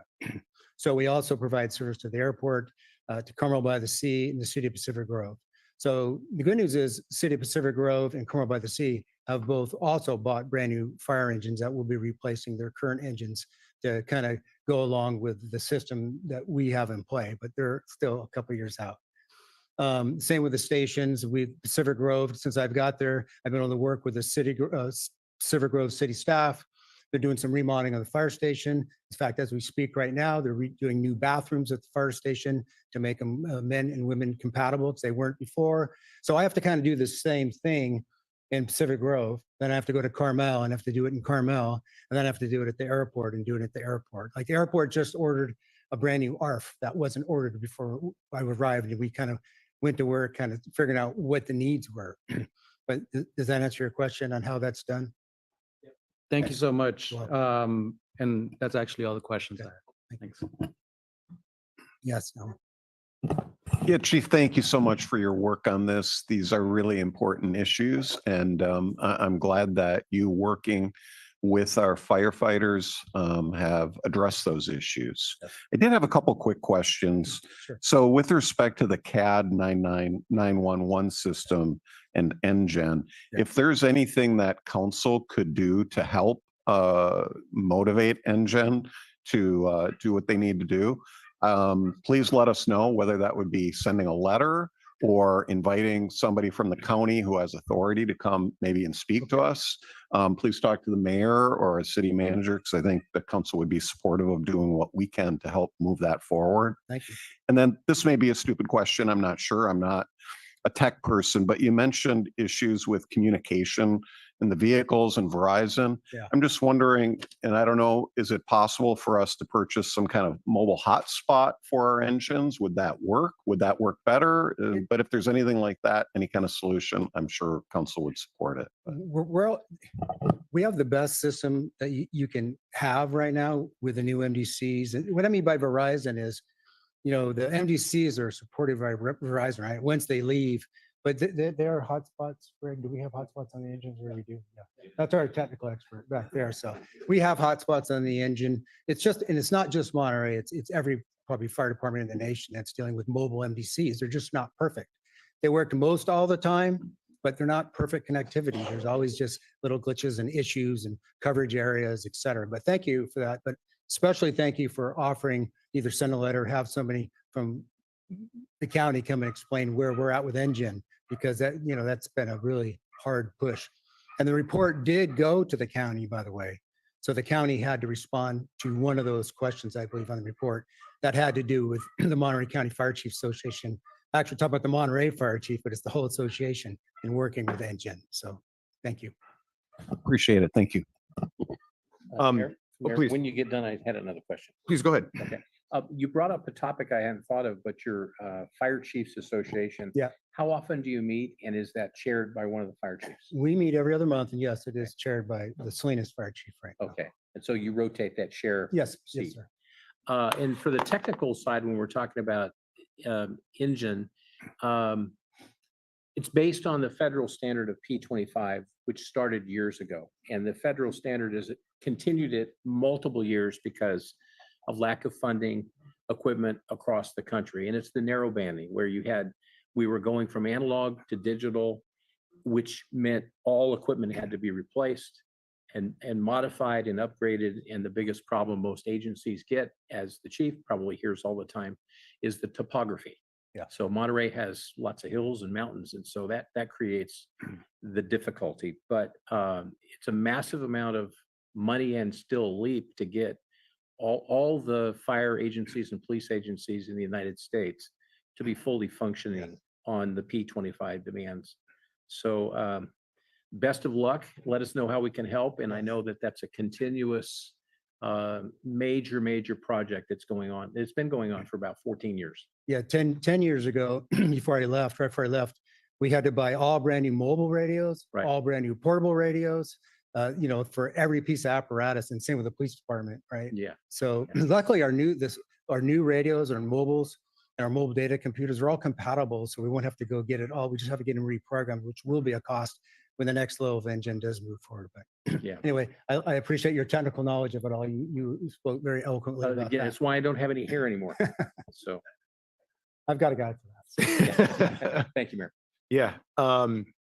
You spoke to this earlier, and it also speaks to it in our response. But I think that it's important for us to recognize that the grand jury report isn't necessarily fully unfounded. You spoke to at the beginning. You said that a lot of these things were addressed when we started doing the strategic planning discussion in January. But I also extend kudos to the grand jury for their efforts in looking into some of these things. And just to speak to one of the examples of it is the vehicle replacement. I mean, since I've been on the council, these vehicles have been replaced, and it seems to me a little bizarre that we're trying to replace all these vehicles in such a short period of time, as opposed to allowing them to cycle over a more extended period of time. So speaking of vehicles, one of the things that's identified in the report is the different types of calls that come in for fire, and rescue and emergency medical calls were rated number one, totaling 5,297 calls in 2022. That's over 56% of the overall calls that come into the fire department. And I imagine that most, if not all of those calls, we have fire trucks that are going to. So I'm wondering if in an effort to reduce the impact and use of these fire engines, is there another methodology that we can utilize, different types of vehicles that are responding to these kind of medical emergency only calls that maybe are clearly medical only, to help reduce the impact on our fire engines? That's a good question. That's an age-old question. I've been being asked that question probably for the last 20 years because, fire engines are going on EMS calls. And you will see, sometimes you'll see like smaller vehicles, like their squads going on EMS calls. You'll generally see those in more metropolitan type fire departments where they have extra staffing just for that mission. In small cities like this, those fire engines have to be all risk, meaning everywhere they go, everything they do, they have to be able to respond to the next call. Because if we take an engine out of service, we had over 10,000 calls last year. We're very busy. If we take an engine out of service to run a squad, then that call comes in to be a fire or an ocean rescue or a technical, whatever those things are, then you have to drive back to the fire station, switch things out. So it really doesn't work for a city of this size. I wouldn't recommend it, in my professional opinion, and it's pretty much the standard if you look throughout the nation, and every fire chief gets asked that question. It's a great question, because I totally agree with you. Now, if you say, hey, let's hire 6 more people and we'll put 2 on a day on a squad and they'll run EMS calls out of station one, I'd say all day long, I'll take it. But our staffing is very limited. And as you know, the most expensive thing in that fire service is people. Yeah. So it's really the most efficient and effective way to do business. Appreciate that. Great question, though. No, thank you for it. The last question I have is regarding the 5th issue that was brought up in the presentation, which was around mental health. There are 2 issues that happened that preceded your time coming back. One was during the winter storms, and an incident happened with the firefighter in PG, and another one was with an incident at the Monterey airport. Both of those seem to be clear examples of where there was a failure in the system that provided the supportive services to our firefighters. And so I guess I'm just wondering, how has that shifted in a way that makes that more accessible and available? And tacking on a little bit to what Councilmember Smith said, and recognizing family members, how do those services also extend to the family members to make sure that they have the resources that they need to make sure that they're That's all in our new CISM policy. So if anybody gets injured like that, there's now a whole policy that we all follow. You can get to immediately, even to go as far as a firefighter death. It states exactly what needs to be done, how to take care of the immediate family, how to provide whatever resources that the person who was injured or who's deceased needs, how to make sure that we're giving 100% care and resource and, for mental health services, not just for the firefighter, but for their family. So that's all identified in the CISM report. I'd recommend anyone wants to read it. I can get you a copy of it. So if something happened right now today, we have a process in play to take care of everybody the best that we can, and it'll be done the same way every time, and we won't let anything slip through the cracks. That's the beauty of having a policy for something like that. It was really hard looking at the firefighter death policy. I've been on a call where a firefighter was deceased during the call. I was incident commander. It was a long time ago. We didn't have a policy. I mean, that night I'm scrambling to get the wallet and the donor stuff, to the hospital. Then I got to talk to the, his widow, now widow, was at the hospital, and it was really a mess. If I'd had something like we have here today, that would have made it so much easier, not only for the people having to do the work, helping, but also for the people that need the help. So it's in place. No, awesome. Thank you for answering the questions. Thanks again for the presentation. You're doing a great job, and I just appreciate you being here, Chief. Thank you. With that, we'll go ahead and open it up for public comments. So for folks in the chamber, if you want to stand up to the left of the dais, or if you want to remain seated and identify yourself by raising your hand. Looks like we have one speaker in the room. All right, we'll go ahead and check online, folks. If you use the raise hand function, I'll do a countdown to 5, 4, 3, 2, 1. And we have 2 folks online. So we'll go ahead and start in the chamber. Welcome back, Jean. Thank you. Jean Rash, Monterey Vista. I read the grand jury report and the response, and I think it's great. Pass it. And I wanted to commend the chief for all the work that you did on creating the policies yourselves, all the cost savings to the city and to the response. And as the past vice chair of NCIP, I really appreciate your appreciation of us. Okay, that warms my heart. You will always be held in high esteem with NCIP. Matter of fact, you should know that 3 of the top 4 projects this year are fire related. So $1 million to removing the dead fuel out of our parks, undergrounding for fire safety and other reasons, and then the repair of fire station 11 and 12. So you rank with us. And I also want to shout out to Esther as a neighborhood association president, because she initiated the letter writing campaign when the airport contract was threatened.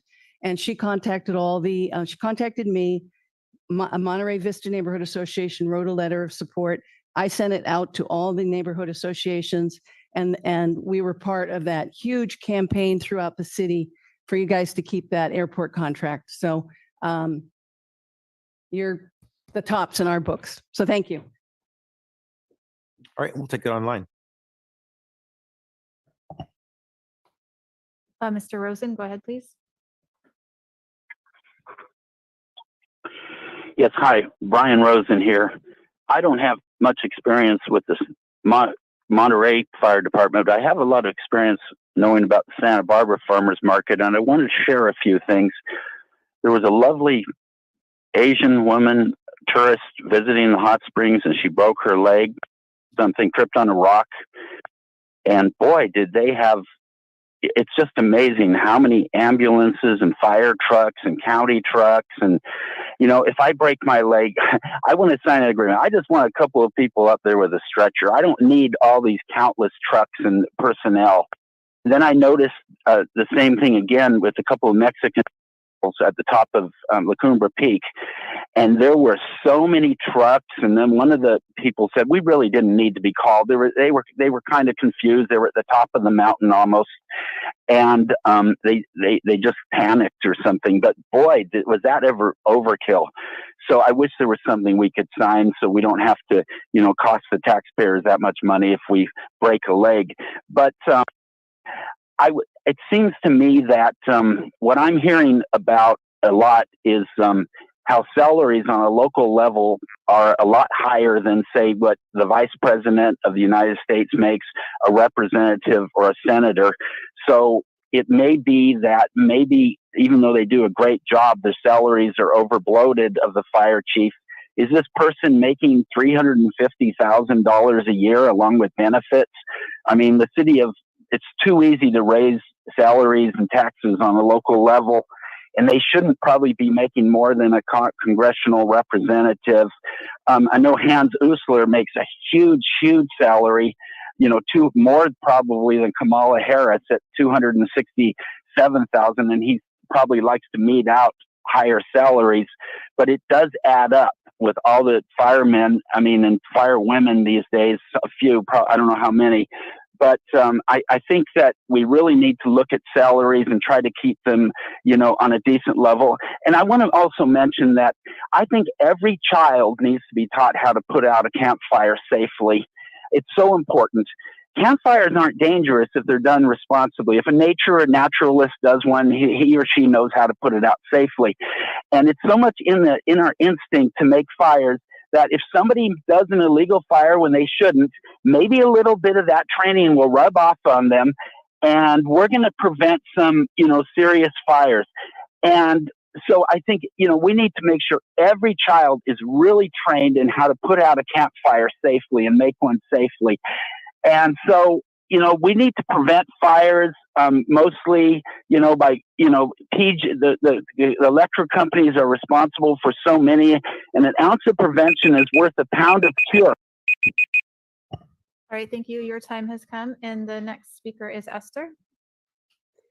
Hello again. I just wanted to point out, I have actually spent time in the EOC going back as far as 2013, having done 2 community academies and 2 CERT trainings. And I've been talking about how desperately, the EOC and all the buildings over there need some help. So I'm hoping that we find a way to create this joint public safety building, because I think it would be so great for our first responders. It would help us recruiting. We have openings that are not filled for a variety of reasons, but it presents how important our first responders are to recruitment possibilities. Regarding the grand jury reports, we had one done years ago about the police department. Now with the fire department, I think it's important that it brings light to the general public to see and hear about what exactly our first responders are dealing with. I know that the first couple of times I toured the buildings going back to 2013, I was pretty horrified back then at what I saw. And here we are, a decade later, and it's still not, any better really. But I agree with Jean. NCIP, has really, really made it important to support the fire department, and we all understand the value that you all have to our city. I have personally had, I have elderly neighbors, and the responses are always very quickly when they come. They come in the middle of the night, quite often, unfortunately. And I've had to call on, fires that I see happening in my neighborhood. So I just want to express a lot of gratitude to all of them over that. And hopefully, as far as the salaries go, I think there's some deception, well, not deception, but misunderstanding that some of these salaries seem really, really high. But once people understand that, there's a lot of overtime that's being reimbursed back to the city from these strike teams, we're sending out people all over the state to help with fires, and that doesn't come for free. Luckily, we do get reimbursed, so sometimes those salaries seem really, really huge, but what's the alternative? I mean, do we want second-rate first responders? No. Our costs of living here is very high, and we need to have all the first responders that we can get, and salaries is part of it. So thank you again for everything.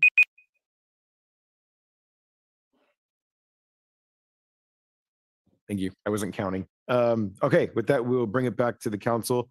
I kind of want to echo some of the points that Esther was making there at the end. None of the salaries of our firefighters are in the range of 350,000. I think when folks look at Transparent California, which is where all public salaries are located, we have to recognize that there's other costs that are embedded in there that all jurisdictions bear when it comes to public personnel. So that includes when you look at that final number off to the right, it's total salary and benefits. And that includes benefits, pension, liability. And then to Esther's point, when our firefighters respond to the wildfires throughout the state of California, the state does reimburse us as part of their participation with the strike teams. So we have to kind of look at it with all the facts and details and not necessarily just jump to conclusions. I know that's an eyeballing pop of a number. And, those are conversations that we have quite often with city management. But those are things that every jurisdiction is dealing with. And if we don't maintain competitive salaries, we will see all the work that our great fire chief has done, just that we've seen through this presentation. We'll see some of that fall back in regards to the culture within the fire department. So we want to make sure that we maintain that and that folks feel that we're being responsive to their needs and have a safety net set up in the city of Monterey that creates protections for our community members. All right, with that, please. Motion to approve. Is there a second? Second. Any other discussion? All right, all those in favor? Aye. Aye. Any opposed? Motion passes unanimously. Thanks again, Fire Chief. And with that, we will go to council comments. Who wants to start us off? May I? You, please. The floor is yours, sir. So yesterday I attended the Transportation Authority Rail Policy Committee, and a variety of updates, a variety of news in from the Senate and the Assembly on some funding. The most significant is the affirmation that we have the funding to do the environmental impact report on the rail study in Pajaro, which is an integral part of the Pajaro station to connect Gilroy, to connect Pajaro, Watsonville, to eventually get to Salinas. So that was good news. And again, there's lots of news going on with the Transportation Authority through the rail, as well as the regular board meeting. There was a comment or two today and previous months about the SURF project. You're all familiar with the SURF project and what that's entitled. It is going to the Coastal Commission, and it is true the Coastal Commission staff is not recommending it, but the Coastal Commission has yet to hear the SURF project. There's a lot of misconceptions and a lot of things that are being thrown out that just are simply inaccurate based on our environmental analysis and the studies that have been going on for quite a while. It is fully funded. The last hurdle is basically for the Coastal Commission for the coastal permit. I'm sure there'll be a contingency there from both sides of both opinions. It comes down to the Coastal Commission's opinion. One of the misnomers that we hear a lot is, well, people don't understand why we don't just create another lane, and why are we trying to do an MST rapid route from Marina to the peninsula. Why don't we do on shoulder? Why doesn't the MST go on the shoulder? So those were all eliminated by the CHP, by Caltrans. We've analyzed absolutely every one of the other options, and there are no other options for a rapid bus route from Marina past the congestion to come to the peninsula. So you'll hear a lot about that if you tune in on the Coastal Commission hearing. I know we get calls, and I appreciate the calls and appreciate the audience and appreciate their participation. Just again, I'm not against trains, but one of the studies that we required at the TAMSI board was, if we approve of supporting the MST surf route, what is the condition of the rail that's there? And is there room for rail and bus? And we determined that the right-of-way that TAMSI owns is sufficient space to have both coexist. The analysis from the engineering reports that we got about a year ago were, if there were train or there was rail that was coming in say the next 2 to 5 years, it's likely going to be the wrong size, wrong gauge, and the condition of the rail that's there now will entirely have to be replaced. So there's no argument that can stand up to the engineering analysis that we receive, that we're pulling up rail and that means it destroys rail of the future. It's just simply not true. The rail will remain, the bus will come alongside of it. There will be just short of 1 mile of rail removed to accommodate the bends, twists, and turns for the route for SURF MST. And in the future, at such time as there's funding and there is community wherewithal for rail, it can coexist and there is space there. So I just wanted to say, I'm not against rail, but there's no rail project at this moment to decide. So, in September, the Coastal Commission will hear the viability of the bus route surf way. So I just wanted to make sure that I announced the Coastal Commission meeting that will be here in Monterey. I think it's at the conference center. But we'll get the date. I'll send that all out to you. So it's always a pleasure that we have these hearings that are actually in Monterey, so you don't have to travel to, Santa Monica or something.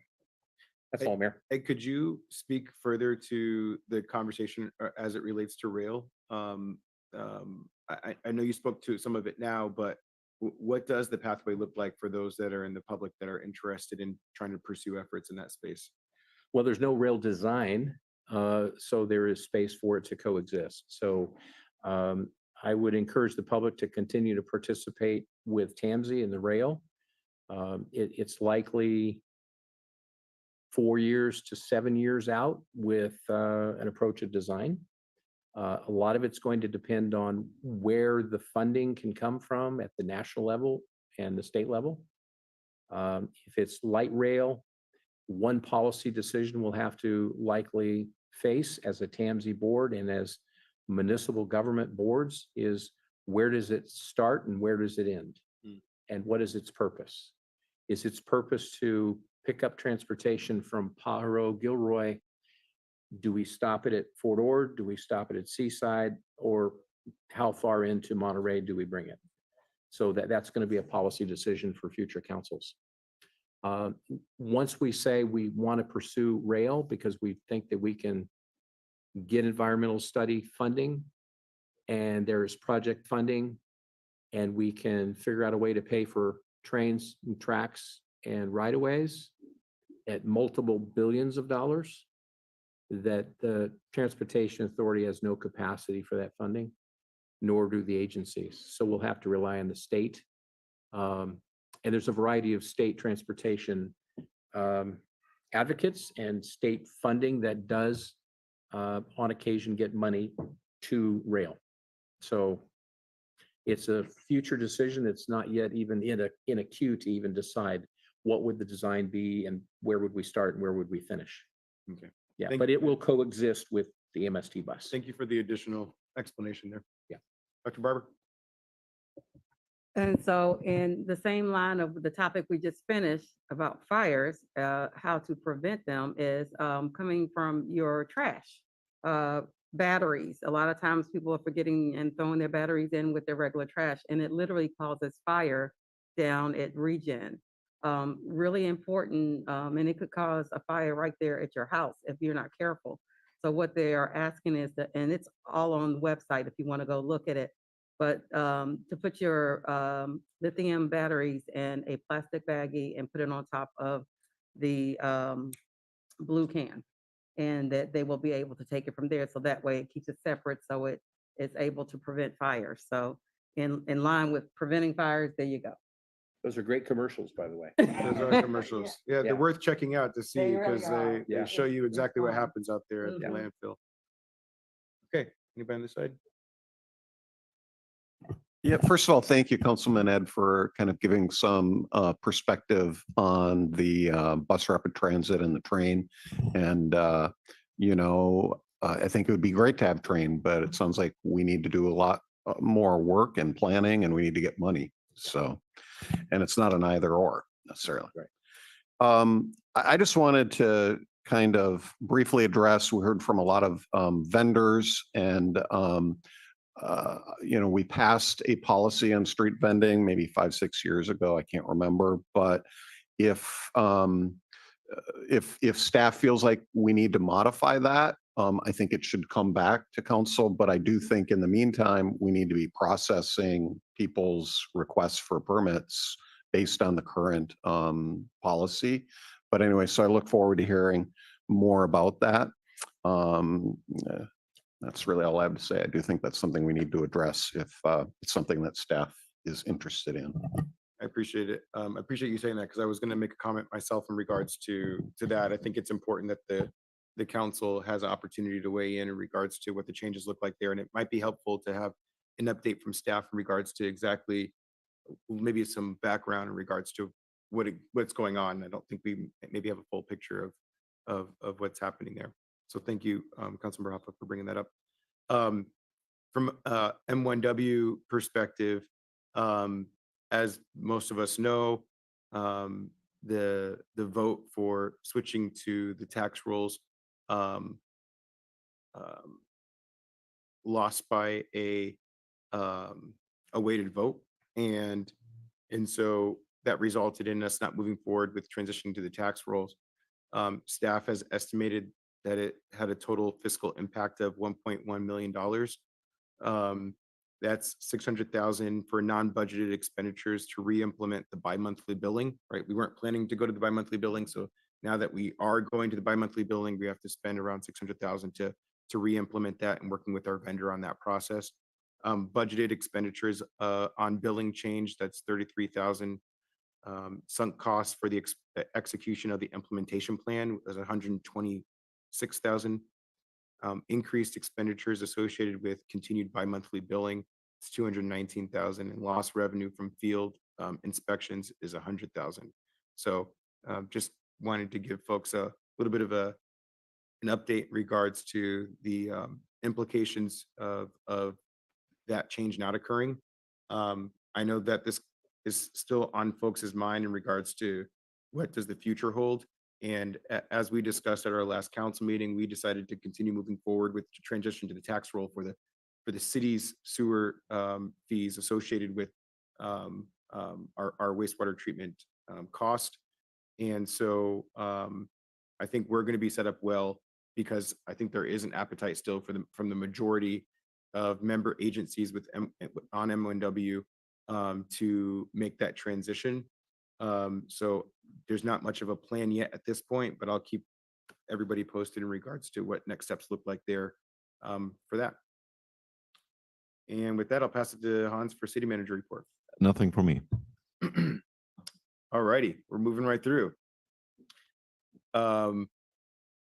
With that, we're going to be going into closed session. There are 6 items. There's a closed session conference with real property negotiators regarding 171 Wharf 2. The second item is conference with legal counsel, existing litigation pursuant to government code, City of Monterey versus Paul Suarez, Pacific Western Bank versus City and Stronghold Engineering, public employee performance evaluation pursuant to, next item is public employee performance evaluation pursuant to another government code for city manager, conference of labor negotiators pursuant to government code number something, unrepresented employee city manager, same for the city attorney. So we have the performance evaluation for the city attorney, and then conference with labor negotiators for unrepresented employee city attorney. And then with that, oh, please. I think you might have missed just one anticipated litigation, one case. Thank you. I might have missed you saying it, I think. So There's Paul Soares case, then there's the Pacific Bank case, and then there's one other item of anticipated litigation, one case. Yeah, a 2B. Yeah, oh, 2B. thank you. Yes, it's kind of cobbled together. It's hard for me. Yeah, conference with legal counsel deciding whether to initiate litigation pursuant to government code section blah. One case. Okay, so I'll open it up for public comments. Anybody in the chamber wish to speak on any of the closed session items? Anybody online? I'll do a countdown for folks to use the raise hand function via Zoom to 5, 4, 3, 2, 1. We have 3 folks online, so we'll go ahead and open it up for those folks. Mr. Rosen, go ahead, please. Brian Rosen here. When the council just deliberated on the SURF project, we had the right to respond, particularly when we were being badmouthed. And you did not open it up to the public. And we have the right to respond to Mr. Ed Smith. So I would like to do that right now. Is that allowed? Council comments. We're taking public comment on the closed session, sir. Yeah, but didn't allow our legal right to public comment on the last agenda item you were discussing, when the council members get their take on different matters, and you did not allow the public in, which we are allowed to do under the Brown Act. Thank you. You did not allow us to respond to Ed Smith's comments, and that is not how it works. It's a separate agenda item, sir, that does allow. I know, but you did not allow our legal public comment in the last item that was on the agenda. There's no public comment on council comments. Why don't we let him finish his? Well, that are you sure about that? That seems very unfair. So we're not going to engage in a back and forth. If you want to go ahead and finish your public comments, you have 1 minute and 40 seconds left. Thank you. The SURF prod, thank you. The Coastal Commission has made it clear for years that this thing is absolutely non-coastal compliant. MST and PAMC have rammed forward, wasting hundreds of thousands of dollars on a project that doesn't have a chance of being approved. And Mr. Ed Smith has been going right along with it. And there's no chance it's going to be approved. And he's been helping to waste all this tax dollars on a project where alternatives are not fairly looked at, such as a carpool lane and a bus on shoulder lane, which was Coastal Commission admits was unfairly dismissed. Just read the report. Excuse me, real quick, if you can just pause for 1 second.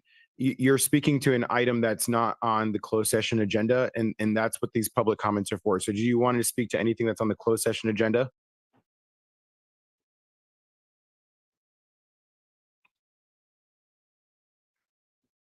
Oh, okay. I apologize. Staff muted you because I needed to be able to clarify whether you were going to provide public comment on closed session items. So go ahead and unmute yourself and if you have something that you want to share to closed session only. I wanted to.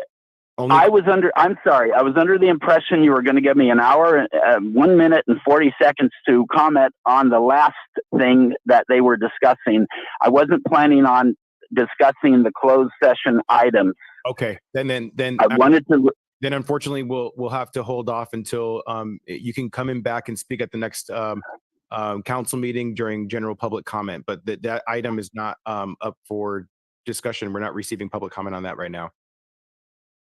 Okay, and with that, we'll go to the next public commenter. I'm calling on a telephone caller with the last 3 digits, 902, for comment on the closed session items.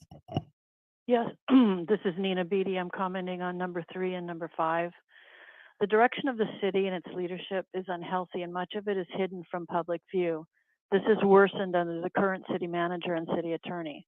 Agenda items have been miscategorized, avoiding legal notices, and obscurely labeled, which hides their content in violation of the Brown Act. Military community, the compatible use study, and the airport's request to detach land from Monterey are 2 examples which most people don't even know happened. Agendas are released late on Friday instead of Thursday afternoon, limiting transparency and the public's ability to read and ask for additional information. The leadership has failed to address Brown Act violations, lack of transparency, and other state and federal laws which have been ignored, not enforced, or outright violated. It's hired consultants, including legal consultants, who present biased, ungrounded, and at times absurdly false information and legal advice that even civilians such as myself can see as incorrect. Yet their contracts are renewed and poor input continues. The laws and case laws which residents research and provide are ignored by staff. The attack on NCIP is another example. Destroying trees in city projects has accelerated, Iris Canyon, for example, and the current fire plan, which is scientifically unbalanced and harmful. City COVID policies are also not based on science and endanger the health of employees and residents and the well-being of the city. The street vendor policy, some of us warned you had problems. Unreasonable restrictions, charged unreasonable fees, were discriminatory and seemed based in fear and keeping people out. There's ongoing harassment of homeless people and an increased militarization of the city. The leadership shut out the public in the military compatible use plan and grossly violated the terms of the consult's contract. It's expanded the Monterey model actions, and now the Navy's War Innovation Center at Naval Postgraduate School has been assisted by the city manager's help and the former city manager without full and public review of all the impacts despite all the potential problems, and the public has no recourse. The automated license plate reader surveillance program was proposed despite hackability, backdoor access, and without even outside auditing, and the city's obtained 4 drones. Why? The leadership refuses to address discrimination against disabled persons in city services and facilities despite clear state and federal rules. In 2017 and 18, the previous city manager and the current city manager and the city attorney recommended putting a cell tower in front of my home, despite that I'm disabled by electromagnetic sensitivity, and in the front of another EMF disabled person's home, saying there were no ADA issues and refusing to address fair housing rules. By doing so, they signaled that residents' well-being is unimportant and state and federal rules will be selectively enforced only when it's convenient. This is also an evaluation of the City Council. We residents require that you, our public servants, properly review the conduct of the employees which you have direct authority. We bring.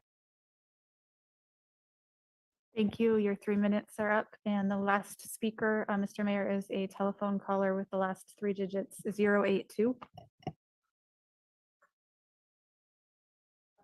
Go ahead, please. Yes. Lorna Moffett here, and I echo what Nina Bede is saying. I think that, we are all here together, and unless we fix our government that has become so incredibly corrupt that a man who has 34 felony accounts can run for president without being thrown in jail when you and I would be. This proves the beyond doubt that we're literally crumbling. And it's very important for all of you city council members to be honest. And when people like Mr. Smith mislead people about the surf project and say that, the rails will not be hindered at all, things like that we trust you, and we've elected you on that trust, and instead it's all being falsified. So I'm hoping that you together, all of us together, will love one another enough that we will fix this problem within our city and be more open and honest and protect ourselves. And I asked the question, there is something on the agenda, and I just want to know if it's on the consent agenda, dealing with the police and the city manager coalescing in, confiscating things. And I'd like to comment on that. Is that happening within this consent agenda? Was that compensation? Is that what she's saying? Go ahead and finish your public comment, and then we can try to get your answer clarified. I have. That is my finished comment.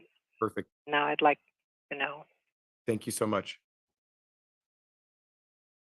Okay, there's no, so to clarify, there's no consent agenda for closed session. So I think that answers that question. And with that, let me just go to my little notes here and make sure I'm not forgetting anything.